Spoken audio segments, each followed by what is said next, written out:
Happy Saturday, everyone. How are you today?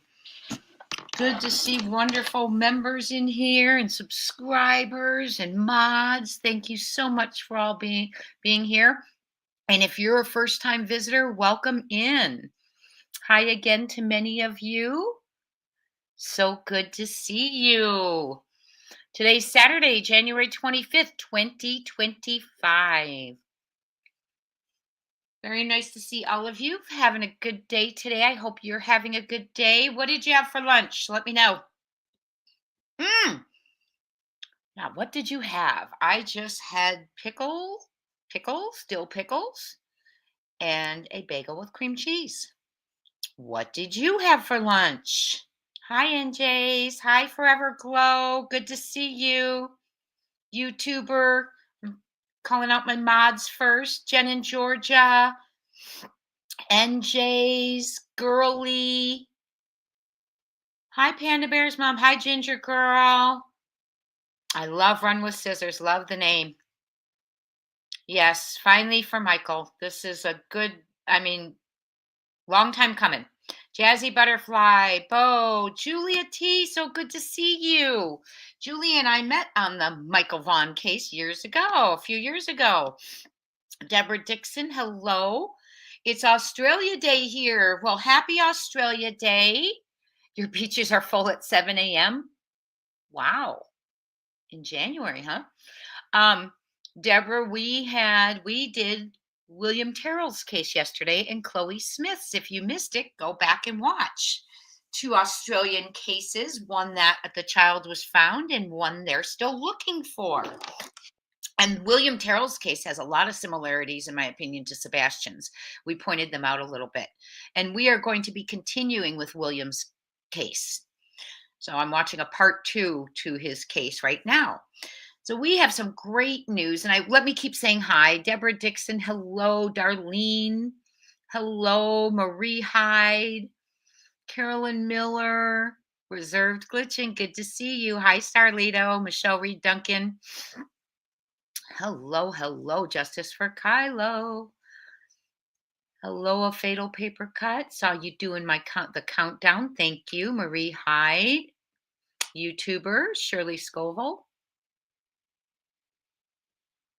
Suzanne M. Groovy Gal. Hi, Robin. Macaroni and cheese and hot dogs. There we go. Homemade pizza and salad. Yum, yum. Tuna sandwich. Nice. Hi, Baba Rose. Hi, Gian Simmons. Sky Maiden. Nutter One. Welcome to the family. Janet Smith, you're eating lunch right now. Grilled cheese sandwich and split pea soup. Yum, yum. Yum, yum. RKB, good to see you. Rhonda West, hello. Caroline Miller, hello. Hope you got your lunch. Cheddar, spinach dip, and chips. Yum, yum, yum. I love spinach dip. I was actually going to do chips and salsa and pickles, but it wasn't much. Please hit the like button on your way in. Thank you. Peanut butter and jelly. MO, what's that? I don't know what MO is. 40-degree Australia Day. It's going to be a 40-degree Australia Day. So hot, energy zapping. Yes, Run with Scissors and A Fatal Paper Cut. I feel like together we could cause some real damage. I love it. Love it. There's a book for teachers out it's called something. I believe it's called Don't Run with Scissors. It's very cute. Tuna sandwich. Monkey is gorgeous. Monkey went missing about a month and 12 days after Summer Wells. Oh, I'm sorry you missed the members live. Don't you worry about it. I'm here for you. All you need is Jesus. I am here now. Let me go quiet my dog. Excuse me 1 second. My lands.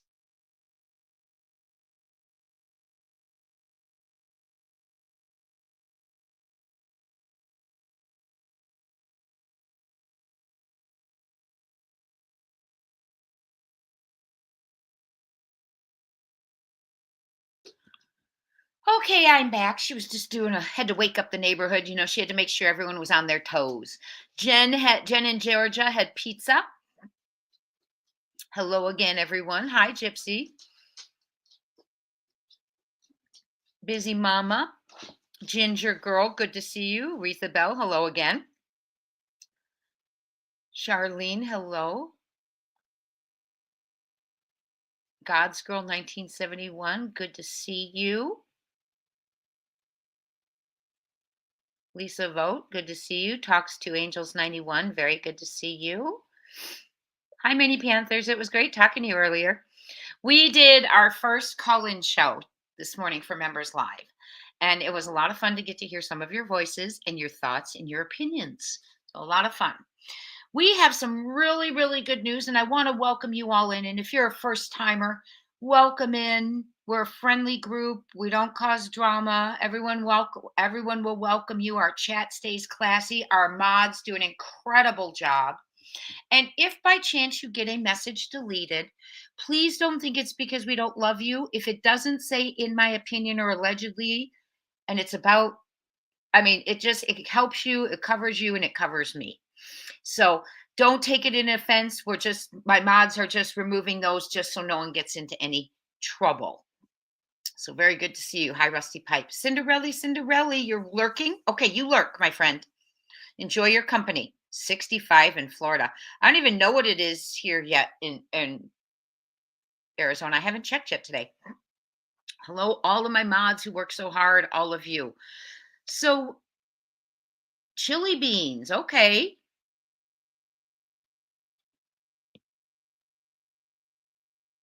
I'm trying to see oh my goodness. Chili's one of my favorites. I love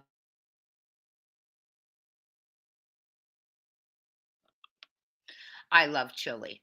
Sorry, I'm trying to quiet a dog here. So,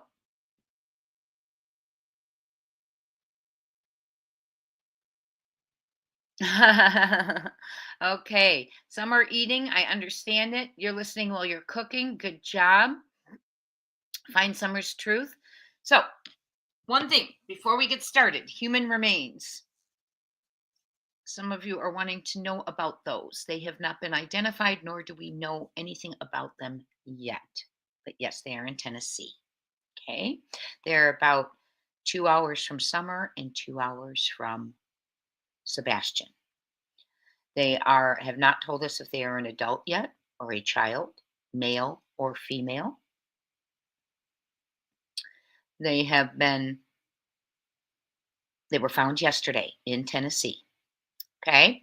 So I will keep you posted on that. So please hit the notification bell. Please subscribe if you haven't. We'd love to have you become a part of our community. We have a great time. Ooh, Carbmaster yogurt with blueberries and spicy pork rinds, prickly pear. That sounds good. Chili fries. Yum, Starlito.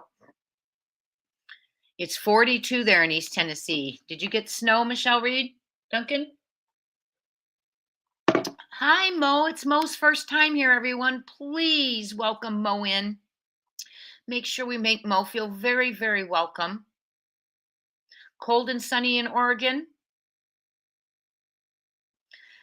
I want everyone to become a member and attend a Members Live. We have an amazing time. We have an absolute fabulous time. We do. Probably over 100 or something like that here in Arizona. It's freezing in Utah, Janet Smith.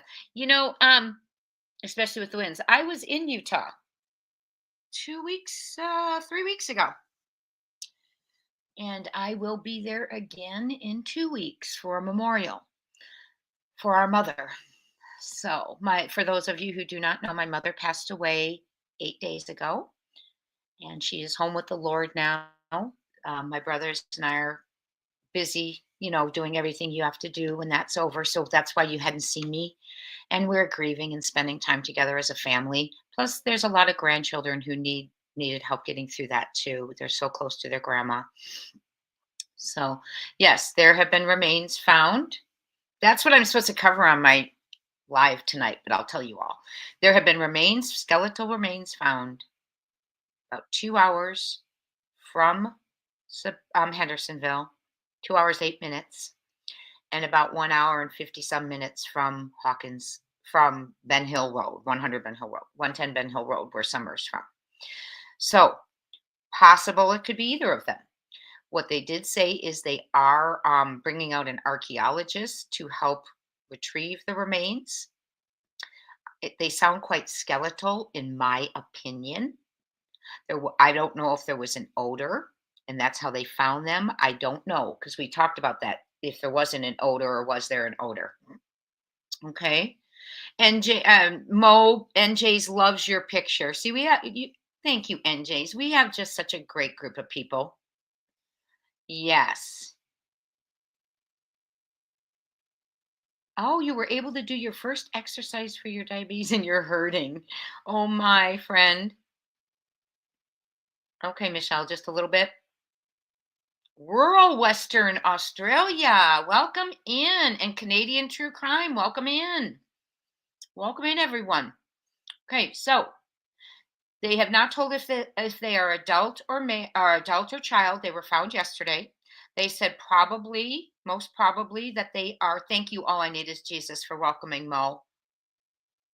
All of you, thank you for welcoming Mo. We like to recognize our visitors. We like to recognize our new subs, our people visiting, just so you know that we notice that you're here. Western Australia. Let me get to that before I get back to the remains. We just covered William Terrell's case. Started to a little boy who was with his foster mom when he went missing 10 years ago. Poof, by the way. And right now, they just finished an inquest into the case. He's been gone 10 years. Law enforcement had asked the coroner's office to open up or continue with the inquest or open up a new one regarding they believe that the foster mother, allegedly, in their opinion, and they must have evidence to do so, that he fell off a balcony, William did, and she may have covered it up in fear of losing the other child in her care. Okay? But that is a story that you absolutely, with twists and turns, hit the notification bell from Australia. We also covered Chloe Smith yesterday from Australia. Both, she was found, but in both cases, the Australian government gives a $1 million reward. Phenomenal. Now, just think about that. They just come out and give it. So pretty cool that that's done. Chloe was found 18 days later with a creeper, but safe, and still looking for William. Okay. Remains found in Tennessee, but I'm just giving you all these little updates real quick. Remains found in Tennessee. They're about 2 hours and 8 minutes from Sebastian's home and about an hour and 50 some minutes from Summer Wells' home. They are probable human remains, is what TBI said. They do have an archaeologist out there also collecting remains, which makes me think my mind goes to very skeletal. We will see, which would make sense for Summer. Well, it may make, I don't want to say anything. Okay. So they did not tell us if it was adult or child, male or female, and I will keep you posted on that. So make sure your notification bells are on, my friends. Oh, okay. Oh, ratio coconut's good. I'm very into the fruit yogurts. Like I was just gonna eat yogurt to blackberry yogurt. Welcome, Beth Ann. We have another new member. Welcome in. Okay, Myrtle Beach. That is someplace I have never been. Well, actually, I've been through it, but never stayed and always have wanted to. Hi, Granny, Lori Stewart, Black Skies, everyone here. Welcome in. We're so happy to hear you. Have you. So sorry. So happy to have you. Let's start with some good news. This is Michael Vaughan to the left of our thumbnail. Michael Vaughan went missing about 6 weeks after Summer Wells. Like I said, a month and 12 days. Not 12 days. Yeah, a month and she went on the 15th. Yeah, a month and 12 days after Summer Wells. Michael Vaughan went missing from his neighborhood in Fruitland, Idaho. Idaho. Why do I want to say Oregon? Fruitland, Idaho. It is on the border of Oregon. As a matter of fact, when I was there for the year mark, kind of looking around, getting a feel of the area, I stayed in Oregon. Okay. Michael went missing. He was 5 years old, just like Summer, about to start kindergarten. Look at Michael and then imagine Summer. The blonde hair, the blue eyes, they look so similar. They were both missing the same summer, and both of them captured hearts. Lots of hearts. Janet Smith, stop it. You're in Bountiful?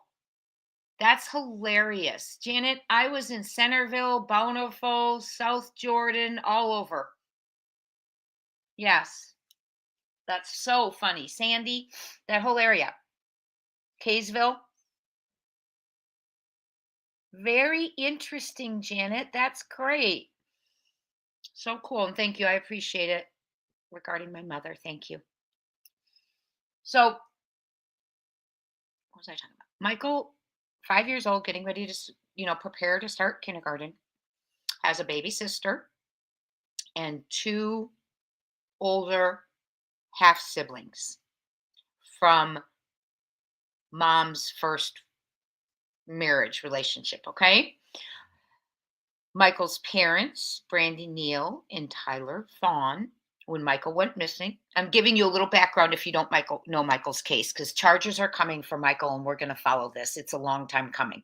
I have videos to catch you up today, and then we'll end with Craddock and talking about the differences in the cases and why we may see that they're getting somewhere in Michael's, but not in Sebastian's, allegedly. Or maybe they are in Sebastian's and they're just quiet. I don't know. That's what they want us to think. I know that. But anyway, Michael Vaughan, Fruitland, young man, 5 years old, waiting to start kindergarten, very small neighborhood, lots of farmland right around it. In the farmlands, there's ways that locals know how to get in and out of that neighborhood by going through farm roads. I tried it. I did it while I was there, because there really is only one entrance, like on the street into the neighborhood, in and out.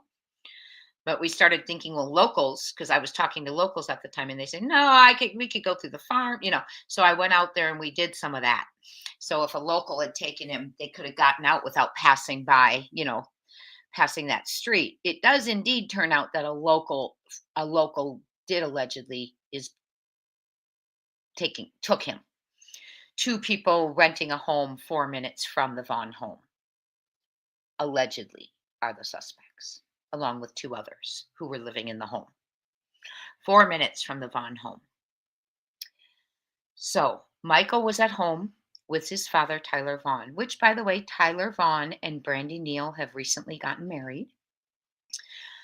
Brandy, Michael's mother, is very, very, very ill. She is needing to have a liver transplant very soon. And my members live, we raised some money for the family for meals to help out. And we're going to sign it all of Crime Time Buzz. Okay. We're going to send them some meal cards to help out that family. Just like we surround Seth, we're going to surround this family and help them get through a real hard time. They've been searching for Michael for years now, and she is very, very, very, very ill and has one younger than Michael, Buggy. So this family needs help. They have the huge support of their community. Their community is very, very small. They are not, I'm sure, used to having kidnappings and abductions in their community, just like Sumner County, another small community. But in my opinion, and I can be completely wrong if Craddock comes out and shows us what he's been doing all this time, or all the time before Dog and At Night came. And that's the time I'm worried about. I know they're working now because they've got accountability partners. They're called Dog the Bounty Hunter and At Night. Everyone needs an accountability partner. You know how when you work out, you got an accountability partner? Well, Craddock's going to have one real soon. Okay, because when they start asking, well, he does have them, Dog the Bounty Hunter and At Night. And I'm afraid, and I'm hoping I'm wrong, that's why suddenly he's got some evidence that he can't share, and he's talking to the father and things like that. He cleared the green hoodie. So some things have happened, right? I hope things were happening before the accountability partners of Dog the Bounty Hunter and Nick at Night came in. Nick the Hat, sorry, and At Night came in. And if not, when this goes to trial and they ask for their investigation notes, there's going to be a lot to discuss, isn't there? If people turned their heads, looked away, didn't interrogate, already, in my opinion, they didn't, well, not in my opinion, they did not shut down the home, the crime scene. They did not run forensics like luminol, fingerprinting. The construction site that they felt was important enough to take dogs to, they chose to allow the trucks to keep moving and the workers to arrive to work and walk all over. Trucks were digging, moving dirt. So I think the first thing we need to do, one of the first things we need to do is and SF Investigates said he did find someone who's lent equipment to go over there and do some stuff, see if they can't penetrate some images through the ground. And I know that sounds horrible to say, but we need to be smart as well. We always have hope, but we need to be smart, right? Because concrete's been laid, houses are being built, dirt's been moved, holes have been dug. And we have an investigator, a lead investigator, who did not shut down that construction area. He let the construction people show up for work. And I don't even know if it was Craddock's call at the day, but he's lead investigator on the case. He's now sheriff. The sheriff has passed away. When the sheriff passed away, Craddock became sheriff and the lead investigator became Brandon Carter. You'll hear Chris Proudfoot refer to him as Carter. And then Bobby Simmons is that TBI lead investigator. So Craddock moved to sheriff. Brandon Carter, who's buddies with Proudfoot allegedly. Remember, Proudfoot said, we'll have a powwow and I'll bring Brandon. Okay. He moved up to lead investigator in Sumner County on Sebastian's case. And then already had Bobby in lead investigator in TBI, who Bobby is what Chris Proudfoot calls him. So a chain of events that I still question, in my opinion. Not accusing anyone, just looking at it. So we're going to go and we're going to talk about this. But first, what we're going to do is praise J.D. Huff, his team, that community, for everything they have done and are still doing for this child. Just so you do know, J.D. Huff is the chief. He's on the thumbnail next to Monkey. He has given the community regular updates. Monkey's one of theirs, he said. Monkey's one of their own. And you don't go to sleep when one of your own is missing. You don't give up when one of your own is missing. Okay? Now, in contrast, we have Mr. Craddock. He has not even told the community whether they're looking for a stranger or someone who lives amongst them. He has not given regular updates. Sebastian is one of his own that he failed to mention during his campaign for sheriff. The entire campaign, he never came out and spoke of Sebastian, never did an interview about Sebastian or a press conference regarding Sebastian. We are 11 months in tomorrow, and Sebastian, we don't have any named suspects. We have a criminal investigation, and we had to pull teeth to get that announced. Dog and them had to announce that. It's obvious when the Amber Alert went off, but come on. Okay? So I believe he got working once they got involved, and we might have a good 6 months of answers to questions to answer about Sumner County, in my opinion. Okay? So, small town sheriff here, small town one here. This one looks like he knows what he's doing, J.D. Huff. The other one looks like he's a Boy Scout preparing for war and forgot to put his shoes on. Forgive the pun and how that connects to this case. Okay, so please meet Michael Vaughan. July 27th, 2021, went missing from his neighborhood. He was home with his father and his little sister Buggy. I believe the brother was home as well. Maybe the sister sleeping. Yes. Okay. Michael was on the couch in the living room. Tyler Vaughan, the father, went in to change the baby's diaper and order pizza. And when he came back to the living room, Michael was gone. They called for him in the neighborhood. They reported him missing, and the search began. The search began, and boy, did it. When I went out there, I talked to many people whose homes were searched. Now, there were some things that, we always go, well, why didn't they do that? But they did go back twice. Like Fruitland went in, then Idaho State Police went back and with questionnaires to ask people questions. They had the dogs running, knocking on doors of registered sex offenders. All of that was going on. Okay. Farmlands, there's a lot of farmlands. So they were checking, they were knocking on doors of the people who owned cars that went through that neighborhood that day. I do know that for a fact because I know someone whose father went through there. They knocked on his door, but they didn't go through his car. He had sold it. And they didn't ask to track it, but neither here nor there. They may have had a reason. Okay. But anyway, they were knocking on doors. They were going through things. Idaho State Police went back through with questionnaires asking people questions. So it was quite a to do, and they could not find Michael. Michael was not on camera as far as we know. Now, maybe they do. Maybe law enforcement has him on camera, but we just don't know. He is not on camera. There were no sightings of him that we know of. Maybe law enforcement is keeping those in their pocket too. We do know at one point they were asking neighbors if they knew of or I could identify like a green scooter. But again, law enforcement did not tell us why. That was around the time they were digging in the backyard. And I'm going to get you right there. Buckle up because this is quite the case. And charges are coming for Michael Vaughan.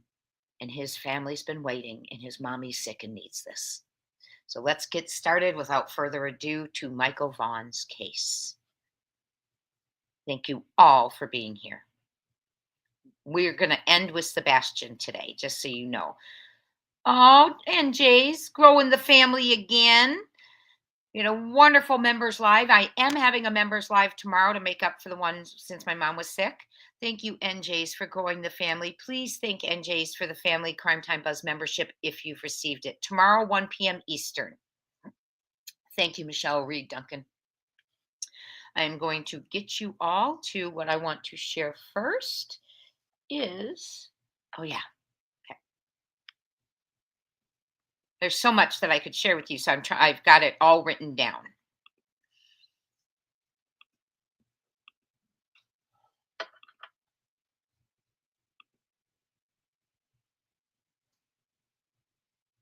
We're also going to be watching a video where the brave mother of Michael Vaughan speaks to the suspect and asks him one of the suspects and asks him questions.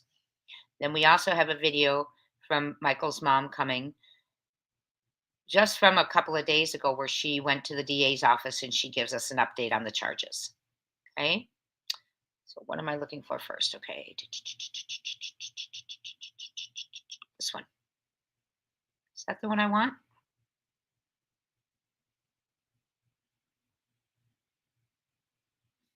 Let me see if this is the one I want real quick, because I want one where they put forth a truck. So let me make sure it's the one I'm wanting. No, this is not the one. That's the other one. Hold on. Hold on 1 second. I know it's here, so I'm going to find it.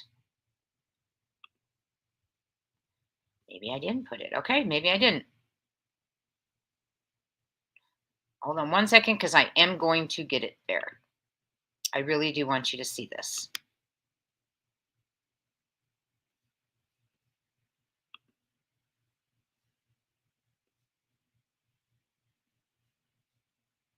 Because it's what leads you to, we now have suspects, right? It's what leads us to that. Let's see what this one is.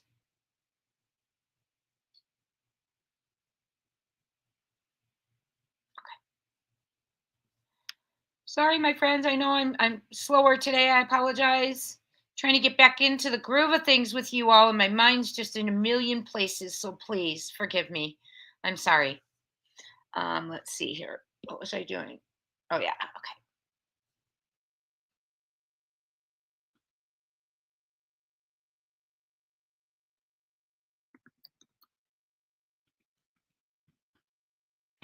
Okay.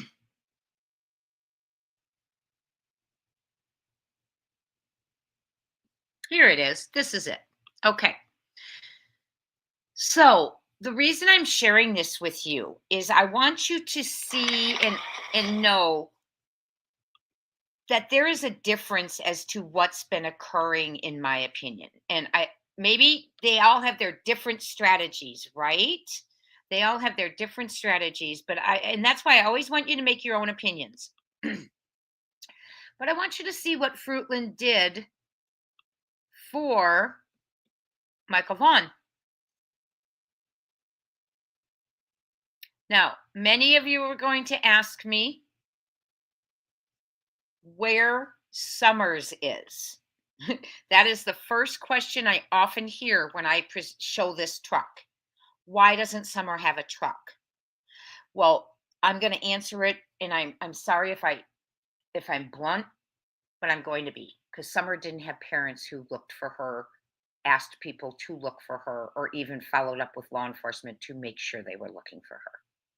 Boom, there it is. Okay? Michael does, excuse me, that was terrible. Michael does have a family who does that. And Michael has a community that wouldn't stop, including J.D. Huff. And that's why we're contrasting Sebastian along with this case today. I was just going to do Michael all on his own, but I felt like this can show us what can be done, what hasn't been done, and why in the heck is there not a truck running for Sebastian Rogers? If we think he's out of Tennessee, all over the United States, we could be looking with those trucks. Those trucks could be there, right? But you have to have a family who wants it, and you have to have the sheriff reach out to set it up and request it. J.D. Huff did that for the Vaughns, well, now they're both Vaughns, yes, for the Vaughan family who wanted it very much. That is why, my friend, Sebastian doesn't have one. Craddock hasn't asked, period. In my opinion. But true. Just kidding. Okay, let's go ahead and start. I'm going to give it to you full screen. Make sure you got, okay, you do. Okay. And this is, let me tell you when this is. Hold on. August 24th, 2022. So this is 1 year and 1 month after Michael went missing, and this is what they're doing. So 15 minutes and 34 seconds is where I'm going to take you to when they start beginning about the truck. We're just going to go right here.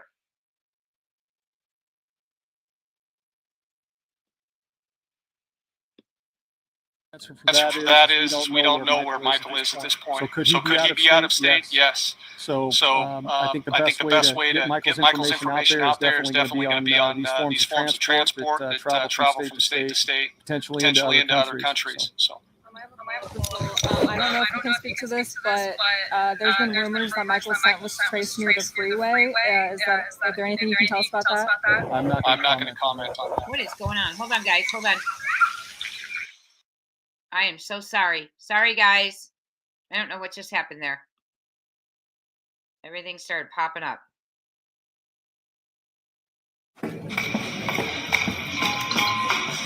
Oh, no. They're implementing another work platform.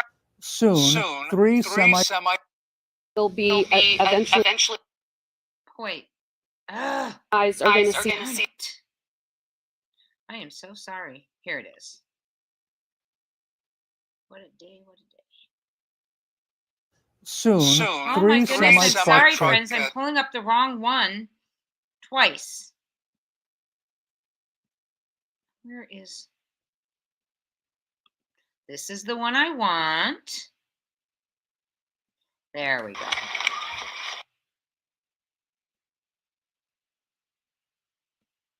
Michael's getting the message out. no, they do.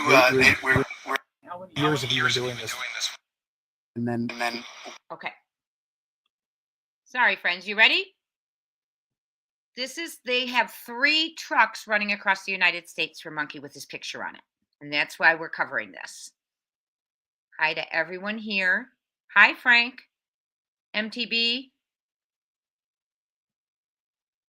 All of you who are here. Red Eye LAX to BOS. Hello.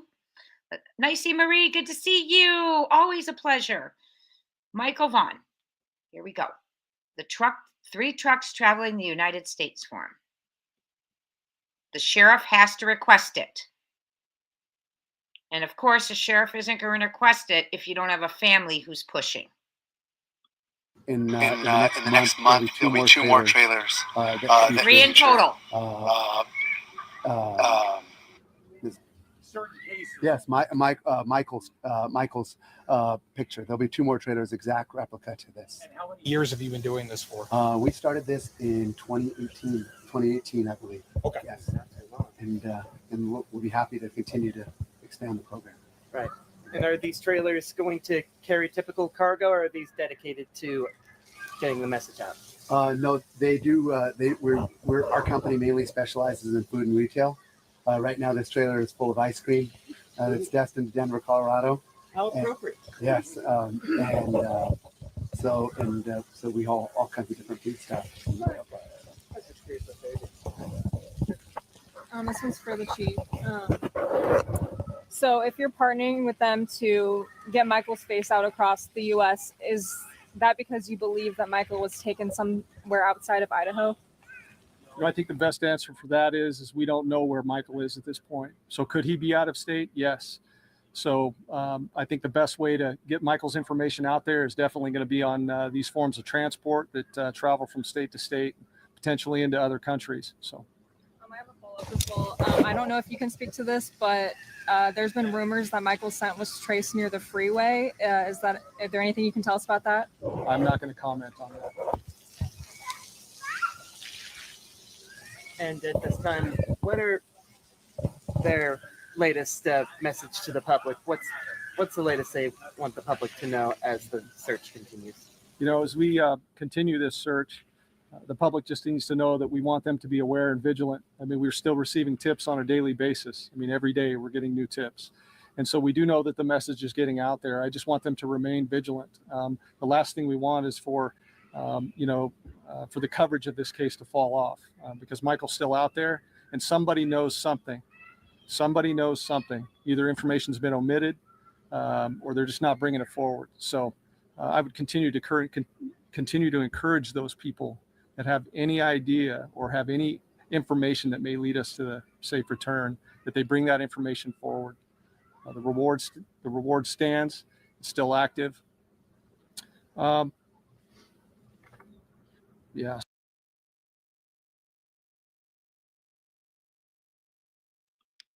Okay, I want to just stop there for a second. He does give the public. He was giving the public quite often updates. Did you notice how he said there are people who have omitted things? So when he speaks to people that he believes might know something or he's looking for, he leads them. People who have omitted things, people who have seen something. The omission I felt was real important because when people omit things, they don't, it's important to call them on it when you know they're leaving things out, right? So to the person who is asking what Michael is being charged with, I won't even deem that with an answer. Michael is getting justice. The charges are going to others. Thank you so much for spending time on a comment about that. Okay. Hi, Not a Drama Nana. We are going to keep going. Haven't seen many of you in a while. Grace Green, 31 degrees in Utah. Oh my gosh, Grace Green, what part are you in? I still can't believe, Janet, that you are in Bountiful. I mean, we could have walked by each other last week. Okay, let's keep going, my friends. Australia Day. See, we have a lot of Aussies in our group. That's why we covered William Terrell's case yesterday, Chloe Smith's case, and we're continuing with Williams.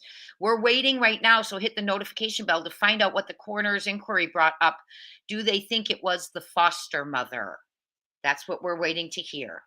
Let's continue. High Sunset Gazing, Mary Harris, all of the above. So good to see all of you. And if I did not greet you, I'm so happy you're here. I truly am. Let's keep going. Michael Vaughan, justice is coming. So I'll leave it at that. Any other questions? Is there like a solid lead right now that you're looking that looks promising to you? I hate to be so cagey with my answers, but it is a criminal investigation. I will just tell you that there are a multitude of plausible leads. So, and it's just something that it's a painstaking task, and we're in here every single day. Every single day, we're working this case. So. And is there any way that you could publicly confirm that Michael was knocking on neighbors? Check this out. I'm going to show you how I afforded this car. Okay, you ready? All right, $118 for car insurance. That's how much I was paying. Okay, I picked up the car a few months ago, and watch this. Ready? Neighbors' doors when he went missing, or do you not think that? You know, I'm just not going to talk about the details of our investigation. So real quick, if we don't have any more questions, I did want to just take a brief moment and allow Brandy to make a brief statement. I believe she has something that she would like to say. So I think we'll just take a moment and do that. Brandy, if I can get you for a minute. Thank you, You betcha. Thank you all for being here today for Michael and our family. This is amazing and beautiful, and we want to thank all of you, all of the officers, all of the agencies. You guys have you keep working so hard, and we're gonna get him home. We're not gonna stop. We're gonna find him. And every outside agency that's helping, thank you. It's a blessing. And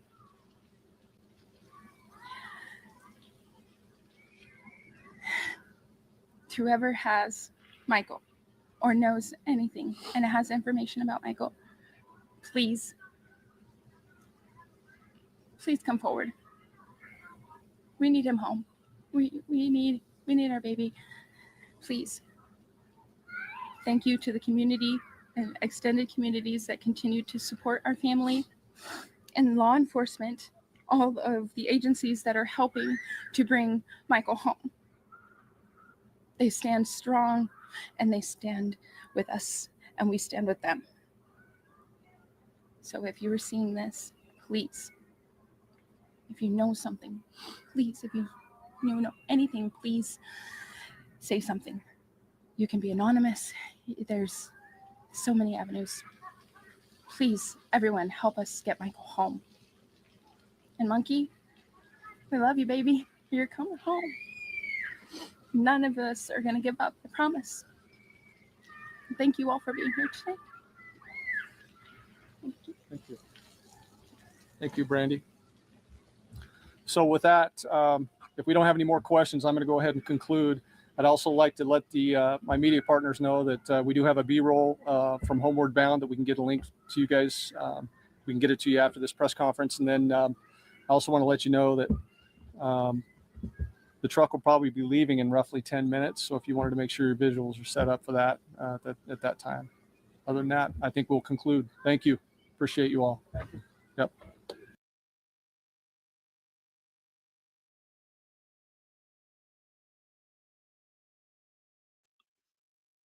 Isn't that truck amazing?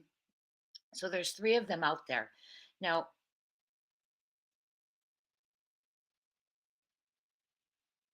okay, Jay at Night Agency had a recent briefing with a new alert. They aren't bringing it public right now, not to jeopardize the case.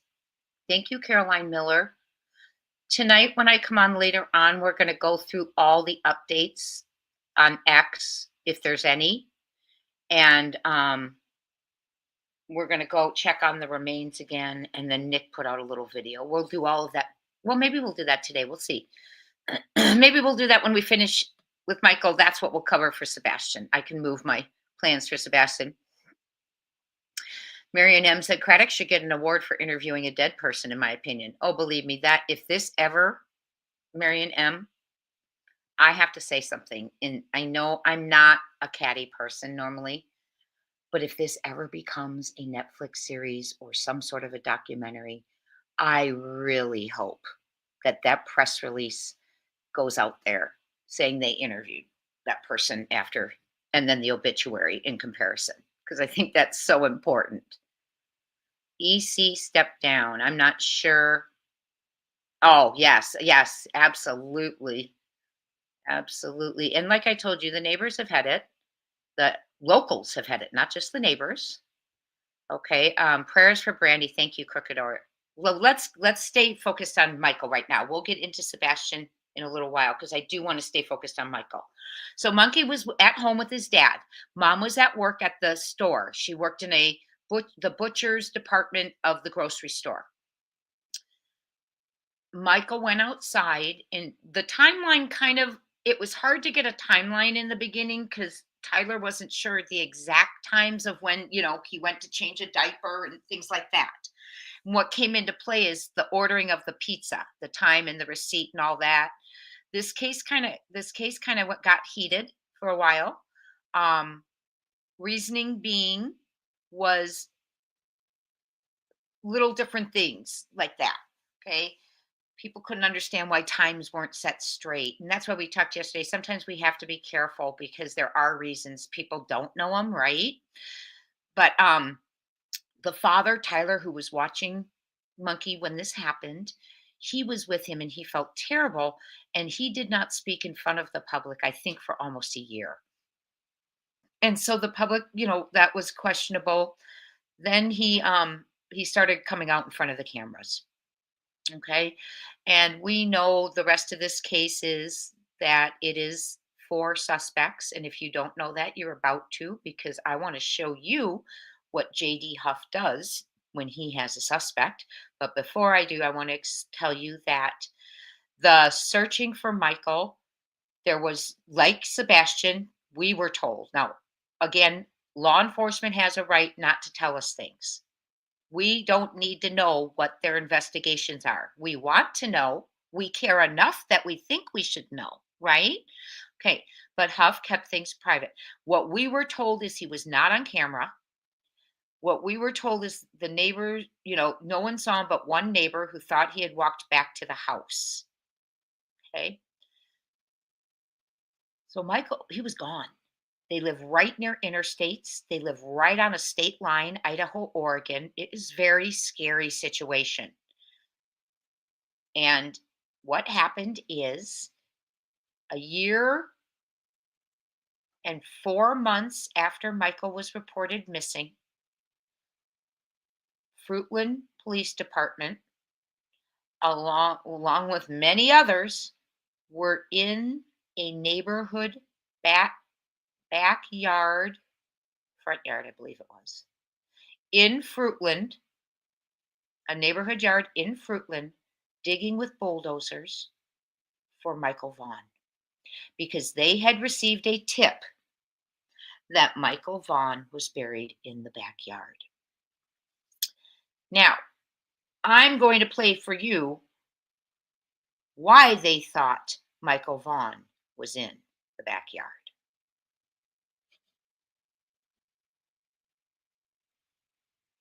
And I will be introducing you to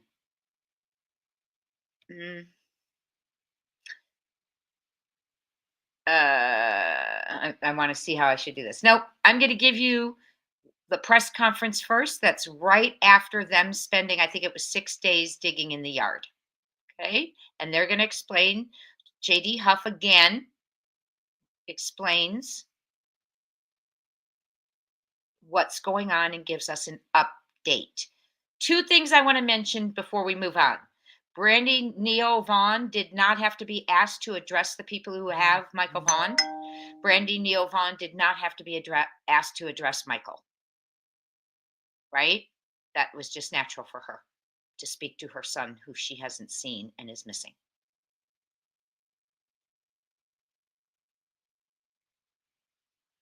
Yes, it's very strange. They have a tip that he was in the backyard buried. They don't have any visual proof, but now they've put together in their investigation people's locations and things. And Brandy knows a lot more than we think, because we're going to watch an interview where she asks some questions, okay? So the suspects I'm about to introduce to you to JD Huff. And another thing I want to bring up is, notice on that truck, You know, we saw Michael's picture, obviously. There hasn't been a press conference about Michael where Michael's picture wasn't present. And that's important because I think that Mr. Craddock, they need to get up, they need to all, it's not just his fault. Whoever does their media, whatever, they need to get that out there. Okay.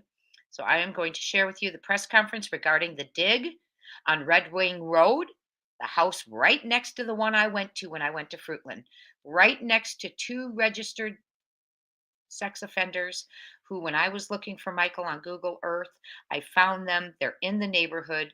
They had their RV door open and their steps down. So that's the first place I went. And imagine my shock and shaking when a year and 4 months later, they were digging in the backyard next to it. Julia T., I'm sure you remember that because I was just like freaking out. And Grandma, if you're in the house, I'm sure you remember that too. So let's go ahead and let's watch this press conference. It's J.D. Huff. It's well done. And honest to goodness, someone could learn from this. You know who you are. I don't have to say it.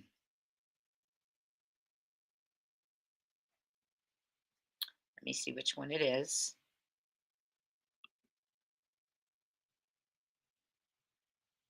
Sorry, I had a lot of tabs open for you. So I'm just trying to see which one it, no, it's not that one. Okay.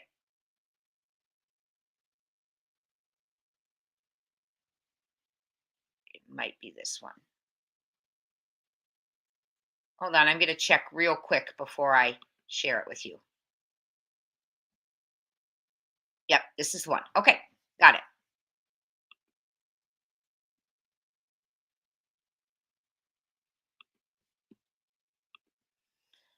Well done, one of many. And also they give updates on their Facebook pages. They actually do it.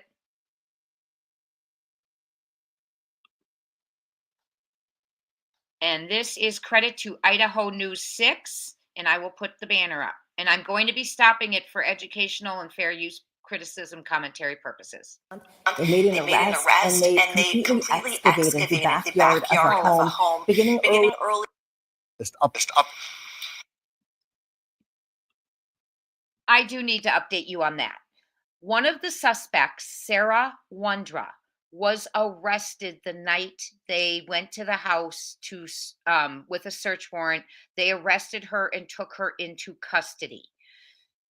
Okay, just so you know, she has some mental issues allegedly. She some lot going on there, but she was arrested because she allegedly told them, or we assume she was the one who said he was buried in the backyard, but it wasn't her. But she said the Lord knows where Michael is and he's in their yard and all of that stuff. And she said Stacy did it, her husband. So buckle up. We're going to listen to this part and we're going to watch in a way. I will edit it, or I will mute it. Thank you, Gma. We will watch kind of a little path to take you to today. So we're waiting for charges together. Yes, they were dropped. They were dropped. Let me thank you. We're kind of going ahead, but Miss Rubug, you're right. Hi, VM. They were dropped against Stacy or Sarah. And then everything was taken to, but they were not dropped where they couldn't come back in. And I forget the word for it. They were dropped, meaning we can come back with another charge. Not like they can't dropped without being able to charge again. And everything was given to the DA after that. Okay. And that's what we're about to hear. Yeah, she's got quite the little rap sheet, doesn't she, Caroline? Let's go ahead and listen.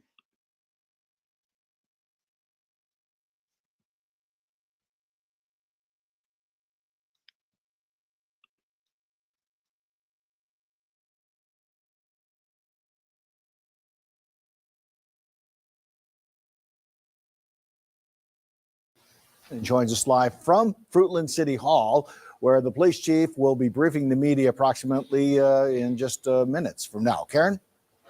Yeah, we expect them to file in here any minute now, Dawn. It's been a very busy month for the Fruitland Police Department after really not a whole lot of information, at least shared publicly, since Michael Vaughan went missing July 27th of last year. So it's been almost a year and a half, but this month they made an arrest and they completely excavated the backyard of a home.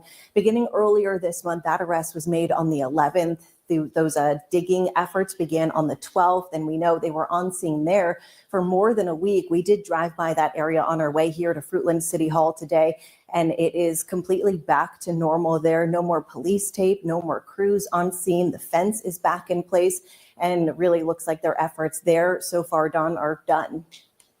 Karen, is there any connection between the Vaughan family and the home where police had been searching? No, we've heard this more than once from the family representatives and from the police department that there is no connection between the Vaughan family and the home where this search took place. We know the woman who lives in that home, Sarah Wandra, was taken into custody that Friday night and charged with failing to report a death, specifically naming Michael Vaughan in those reports. Now, there is no connection that we've been told of. Police say there's no connection. They don't know each other, but it is extremely close to the family's home, walking distance in a residential area, only a half a mile from where Michael Vaughan was last seen at his home that evening of July 27th. Dawn? Karen, when they announced this press conference that hopefully will happen here momentarily, we were talking about the family. Do we know if Michael's family is there today or if they've been informed about what police will share? They will not be here today, but I'm going to step out of the way as they start filing in and we'll listen in live. This is how to get in shape fast. If you want to drop this, start eating more of these. You might think this.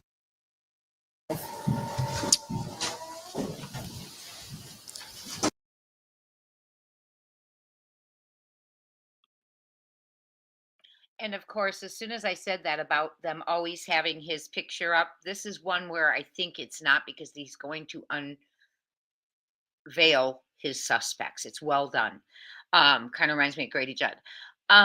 Also, there where they are digging in the yard, I want to point out to you, put yourself in the shoes of your child's has been missing for almost a year and a half.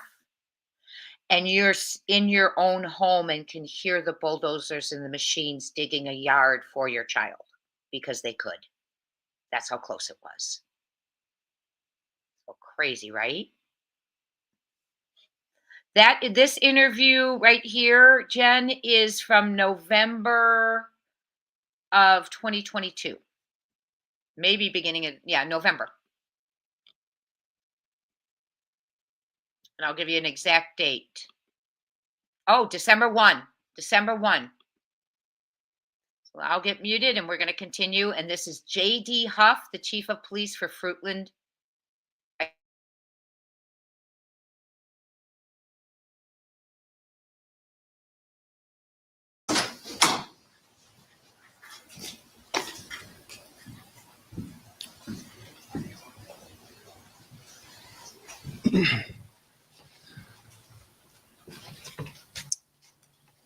All right. Good afternoon, everybody. I just wanted to start out by saying thank you to our media partners. Thanks for being here. Thank you for the continued coverage of the Michael Vaughan case. I also wanted to begin by just giving my sincere thanks to all the law enforcement agencies, local businesses, and members of the public who helped us over the course of the last year and a half of this intense investigation. More recently, during the last 3 weeks, we could not have completed the work necessary without the selfless help of others. The community support has been absolutely incredible. As you know, from the time Michael went missing, this has been an all-hands-on-deck investigation, and it remains very active and an ongoing investigation. You can't take one of our most precious citizens from us and ever expect us to stop. During the course of this investigation to date, we received credible information that the remains of Michael Vaughan could be found in the backyard at 1102 Red Wing Street in Fruitland. As a result, the Fruitland Police Department obtained a search warrant for the residence along with the front and backyards. That search warrant was served on November 11th. It was a Friday. We served that late in the evening. Upon entry, officers encountered Sarah Wandra, one of the known occupants of the home, and Sarah was subsequently arrested based on probable cause that she had knowledge of Michael's death and failed to report that death to law enforcement. The following day, the Fruitland Police Department, joined by the Idaho State Police, the Idaho Mountain Search and Rescue, the Fruitland Fire Department, and the Fruitland Public Works Department began a very methodical excavation of the backyard of the Wandras' home. During that excavation process, the Idaho Mountain Search and Rescue, Mountain States detection dogs deployed multiple certified human remains detection dogs on the property, all of them alerting to the presence of human remains. Ground penetrating radar was also used and deployed, detecting anomalies in the backyard. We completed the excavation of the entire backyard and removed over 250 yards of dirt. Prior to backfilling the yard, the dirt was meticulously sifted for any potential human remains. We did not find Michael's remains. Although the remains of Michael Vaughan were not recovered, we strongly believe, based on evidence, that Michael was abducted and is deceased, and that his remains were buried and later moved from the property. As of today, the whereabouts of his remains are unknown. However, the investigation is active, fluid, and ongoing. Once the excavation was complete, we conducted a thorough search of the Wandras' residence. The search was productive, and additional investigative evidence was recovered and is currently being processed. Evidence suggests that the following individuals who are currently in custody are involved in the abduction of Michael Vaughan.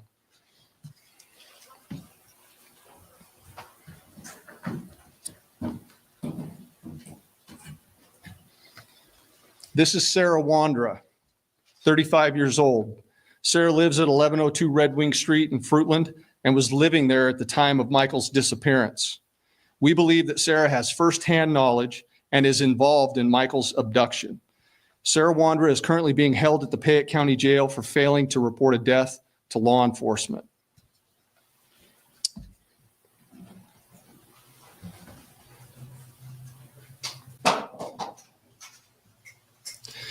This is Sarah's husband, Stacy Wandra, 30 years old, a male. Stacy was also living at 1102 Red Wing Street in Fruitland and was living there at the time of Michael's disappearance. We believe that Stacy has firsthand knowledge and is involved in the abduction of Michael Vaughan.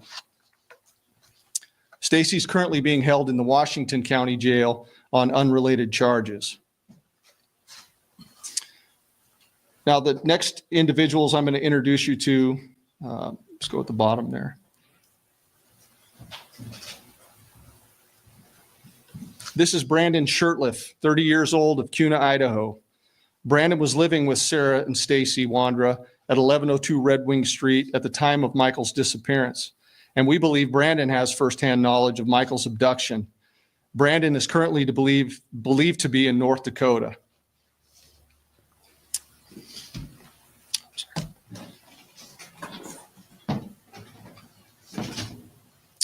Adrian Lucian, 32-year-old male out of Toledo, Ohio. Adrian was staying with Sarah and Stacy Wandra at 1102 Red Wing Street at the time of Michael's disappearance. And we believe that Adrian has firsthand knowledge of Michael's abduction. Adrian's currently believed to be in Toledo, but floats between Ohio and California. I strongly encourage Shirtliff and Lucian to contact the Fruitland Police Department detectives as the window of time for talking and cooperation is coming to a close. This remains an active and ongoing investigation, with conversations taking place with the Fayette County Prosecutor's Office about Michael's case and those individuals involved. We also believe that there are others associated with the Wandras, Shirtliff, and Lucine, who may have knowledge of Michael's abduction, and I would strongly encourage them to come forward and speak with my detectives. When we finally reach the conclusion of this investigation, and I can assure you that we will, all of those who have knowledge of Michael's disappearance and have failed to report or hindered our investigation will be pursued. There's a moment in time to do the right thing, and bring your information forward and cooperate. And that moment in time is now.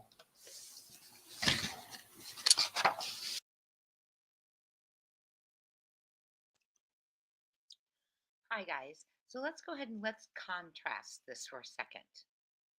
He dug in a backyard. Well, they did. And now he is standing in a press conference. Do you hear his voice? The time is now. Okay? He is addressing the people who hurt, harmed, took Michael. Have we seen that in the other case we are following right now? Another thing.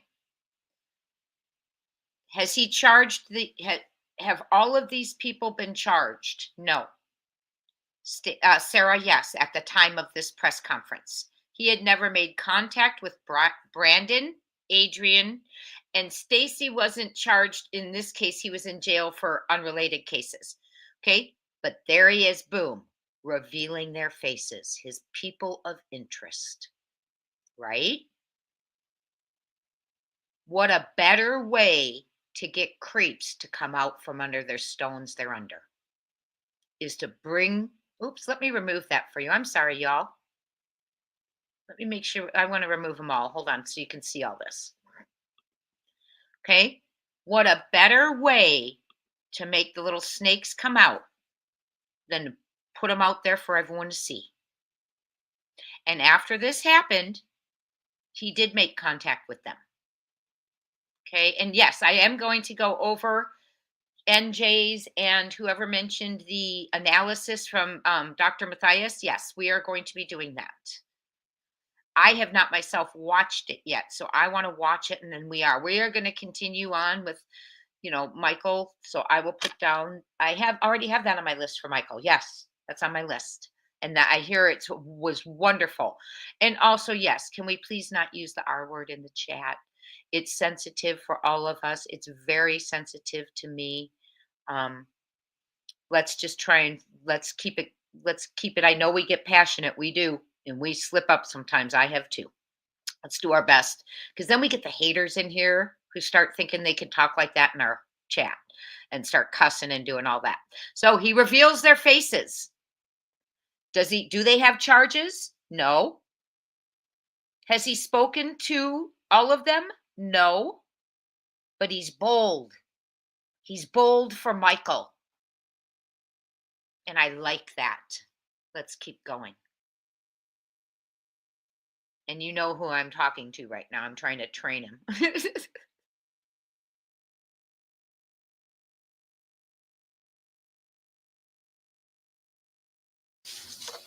To date, the Fruitland Police Department has received over 1,500 tips and leads, and we received many new leads since this phase of the investigation has began. We continue to ask our community for support and patience as we continue to aggressively work this case. We also ask that the Vaughan family's privacy continue to be respected, and we'll continue to post updates as information can be shared. Tips can be sent to findmichael@fruitland.org or to Crime Stoppers at 343cops.com or the Fruitland Police Department at 208-452-3110. Tipsters can remain anonymous.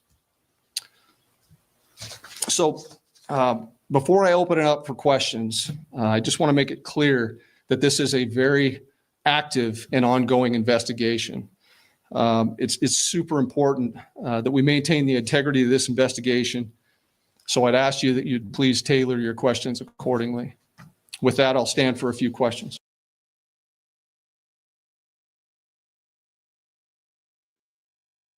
Okay, and I'm going to add, and I'm sorry I keep stopping it, but I'm going to add to that. See how his persona is with his community, with the people? I'm going to take questions, but please remember, he doesn't just, we know what we know. It's an ongoing, he talks. He's trying to build a rapport with the people who care about Michael and show them he cares, but there's only certain things he can say and not a lot that he can do, in certain things. That goes a long way, especially when he's standing there with 4 suspects in front of him that or persons of interest, whatever, right? He cares. And he's done press conferences when he couldn't answer a lot, but he still cares. He talks about Michael being one of theirs and how they've all raised their kids there and many of them grew up there. So I mean he gets out there even when he didn't have things to say and talked about how much Michael means to them. Let's keep going. And it goes it makes you like him, right?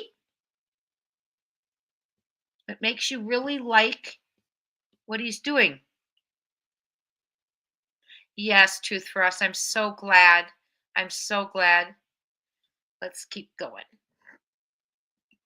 I'm really glad that the counties took it. It did. Caroline Miller, you are so right. It wasn't just Idaho, it was Oregon. I mean, it was all over. I mean, I went out there. It was just big. And we need to find Michael. This family needs justice. Wait till I show you, for those of you who do not know the mother, you just saw her in an interview or a presser. Wait till you see her now, the toll it's taken on her. Grady Judd's amazing. I mean, this is Sandy T. This is Grady Judd style, correct?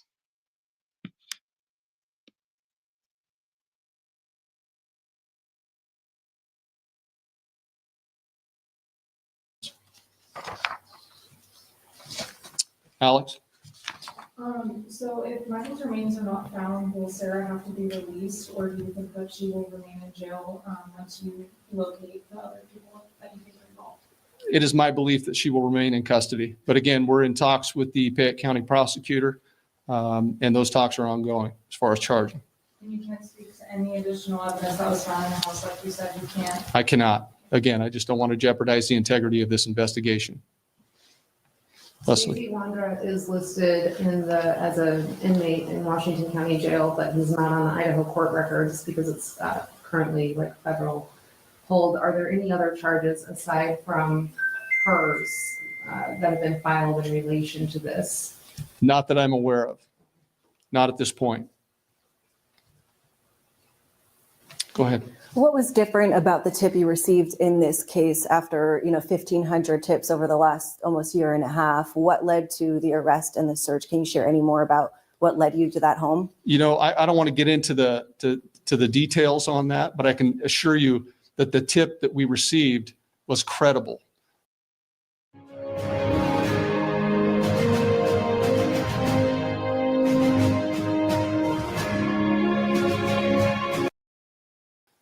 I also released that in an earlier statement that it came from one of the occupants of the home, which led to that. Yes.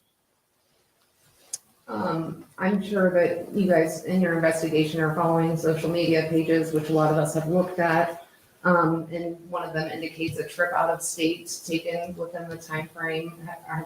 I mean, without hampering the investigation, you guys are at least aware of that trip taken to get a dog? We are currently aware of a lot. Okay. And so I would tell you that you just need to trust us and trust in this investigation. We're making tremendous progress. We're comfortable with where we're at. I appreciate that question.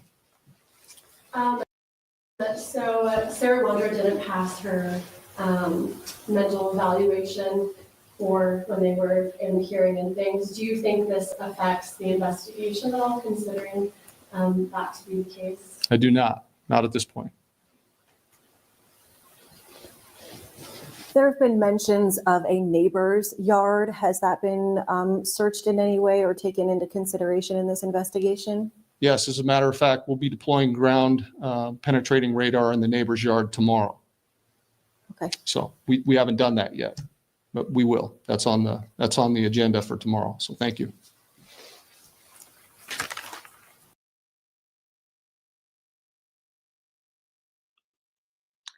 My understanding is the neighbor they are speaking about are the married registered offenders. We never heard, and if any of you have heard, please let me know. We've never heard an update on what occurred with that ground penetrating radar in the neighbor's backyard, the 2 registered sex offenders who are married to each other.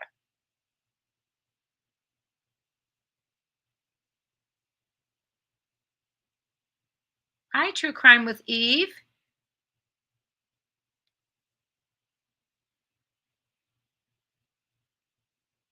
Good to have you in here.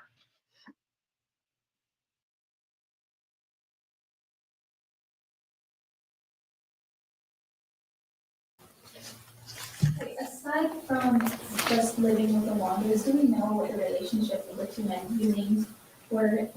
How are they connected with the Wanders? You know, I'm not, this is ongoing. I'm not going to get into the semantics and dynamics of the relationship there. Alex? A lot of neighbors spoke to us about a scooter that maybe you guys were looking for. Can you speak to anything about, like, if you had found a scooter, if that was related, or if that's something that you were possibly looking for at the Wonders residence at all? You know, again, that's evidentiary in nature, and I'm not going to speak to that at this point. So. You mentioned the other property that's going to be starting to be searched tomorrow. Are there warrants for any other properties besides that are going to be sought out? You know, not at this point, but, you know, through the course of this investigation, I believe that there are other locations that we will definitely be searching. So there is no warrant for the search that we're going to do tomorrow. It's all consensual. So I appreciate that. Was the warrant that was executed in CUNA in recent weeks related to Brandon Shurtleff? We did not have a warrant for any home in CUNA. But was there a search related to his home? Yes, there was. Okay.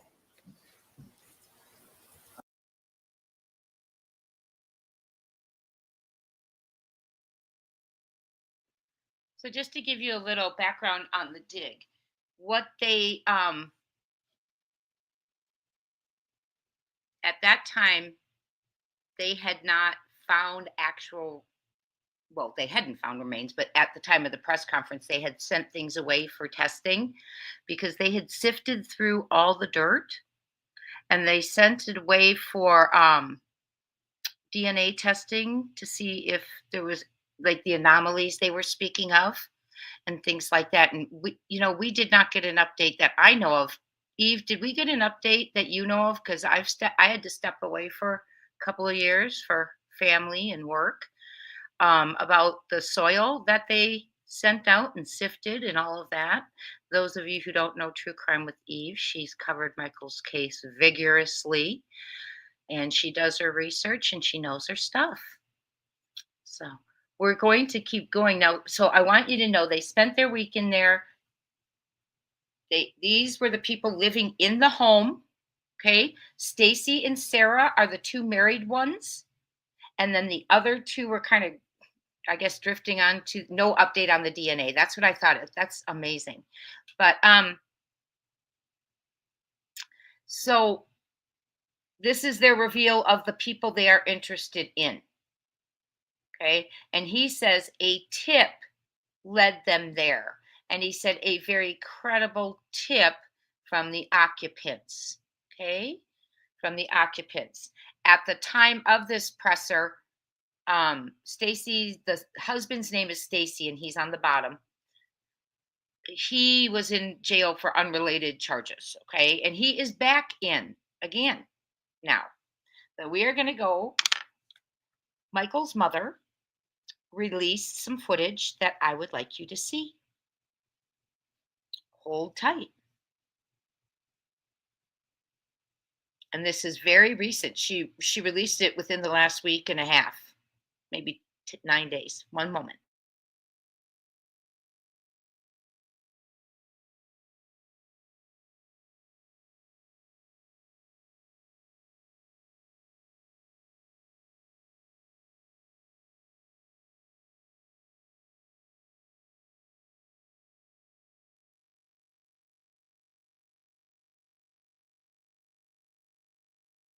They've had 3 cadaver dogs of all.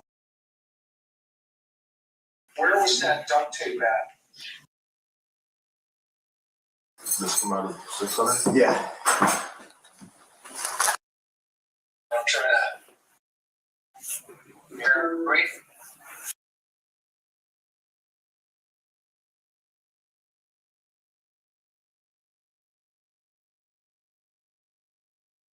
All right. Hey, Stace. All right. Can you hear me? Yeah. How are you? Let me go get Jeff, okay? I'm just out in front of your house here. Let me show you. Where's Sarah at? She's in custody. You guys arrested her? I guess they did, yeah. Where did they take her? Hey, I guess. Hang on, I'm trying to turn my camera around. There it is. Let me get out of my truck. How you doing? I'm okay. Oh. Welcome home. Yeah, fucking great. Look at, I know, we got everybody and their mothers here, as you can see. Yeah. You know, and you know when we talked the other night, I shared with you, love, putting emotion a lot of stuff, right, bro? Mm-hmm. And say hi to the crew. Stacey. How are you feeling? Irritated. Yeah, like. I probably should have given you a little bit of background. This is Stacy Wondrow, one of the suspects of the 4 persons of interest. He is in jail at the time of this, unrelated charges, and they are calling him to speak to him for information. I believe that's Huff on the other end. And buckle up, it is a trigger warning. But it actually, you know what? It could be Chris McDonough. Chris, it does sound a little bit like, if anyone in the chat, is that JD Huff or Chris McDonough?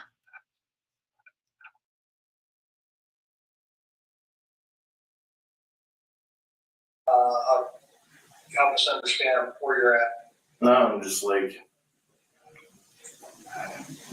I'm just tired of being cooped up. I'm tired of being stuck in a little fucking cell and not getting any time out. Yeah, we get it. Trust me. And so I'm going to turn the camera around, and all 3 of us are here.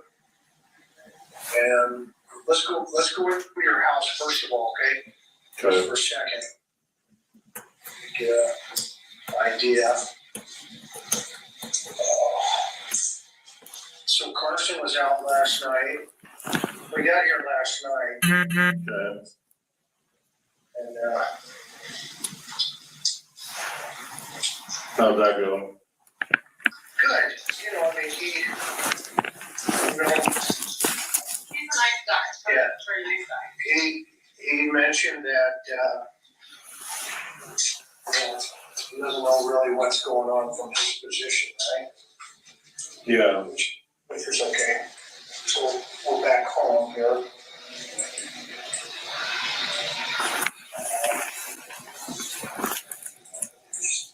You can see what everybody's been up to. Is this your room here? Yeah.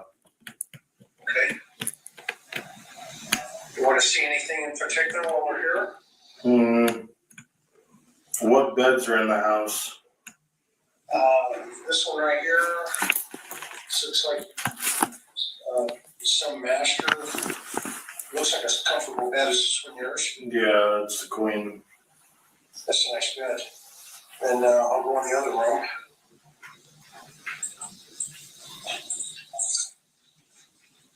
This one over here. That looks like a little water bed. What is that? No, that's a queen bed as well. What's in the next room over? This one's empty. Nothing. Okay. Yeah. Was there a bed in there? There was supposed to be a California king bed in the master bedroom, in our bedroom, but I don't know what happened to it. Okay. Yeah. Which one did Adrian stay in? The room, the room you're facing to your right. This one here? No. This one here? Yeah. Okay. Is that his or is that yours? Go up closer. What is that? I can't see it.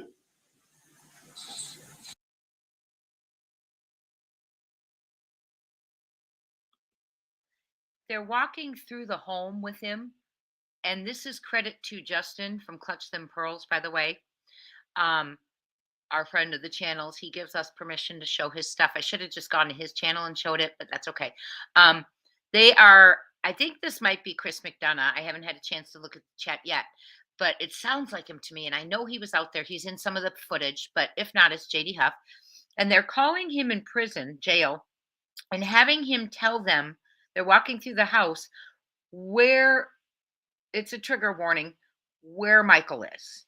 Okay. And what he's doing is he's kind of building a rapport with him right now, having him walk him through the house, tell him about things, talking to him. Is there anything you want to see? Because he hasn't been home in a while.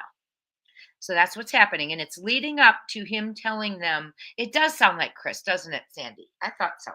And it's leading up to him telling, oh, thank you, Caroline. Leading up to him telling them where Michael was.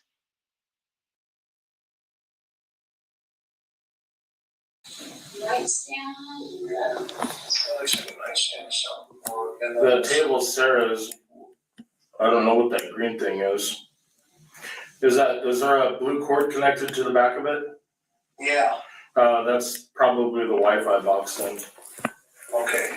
So you're going. What's in the closet? Nothing? Nothing. It looks empty, bro. Yeah, that's all. That's Sarah's stuff. Okay.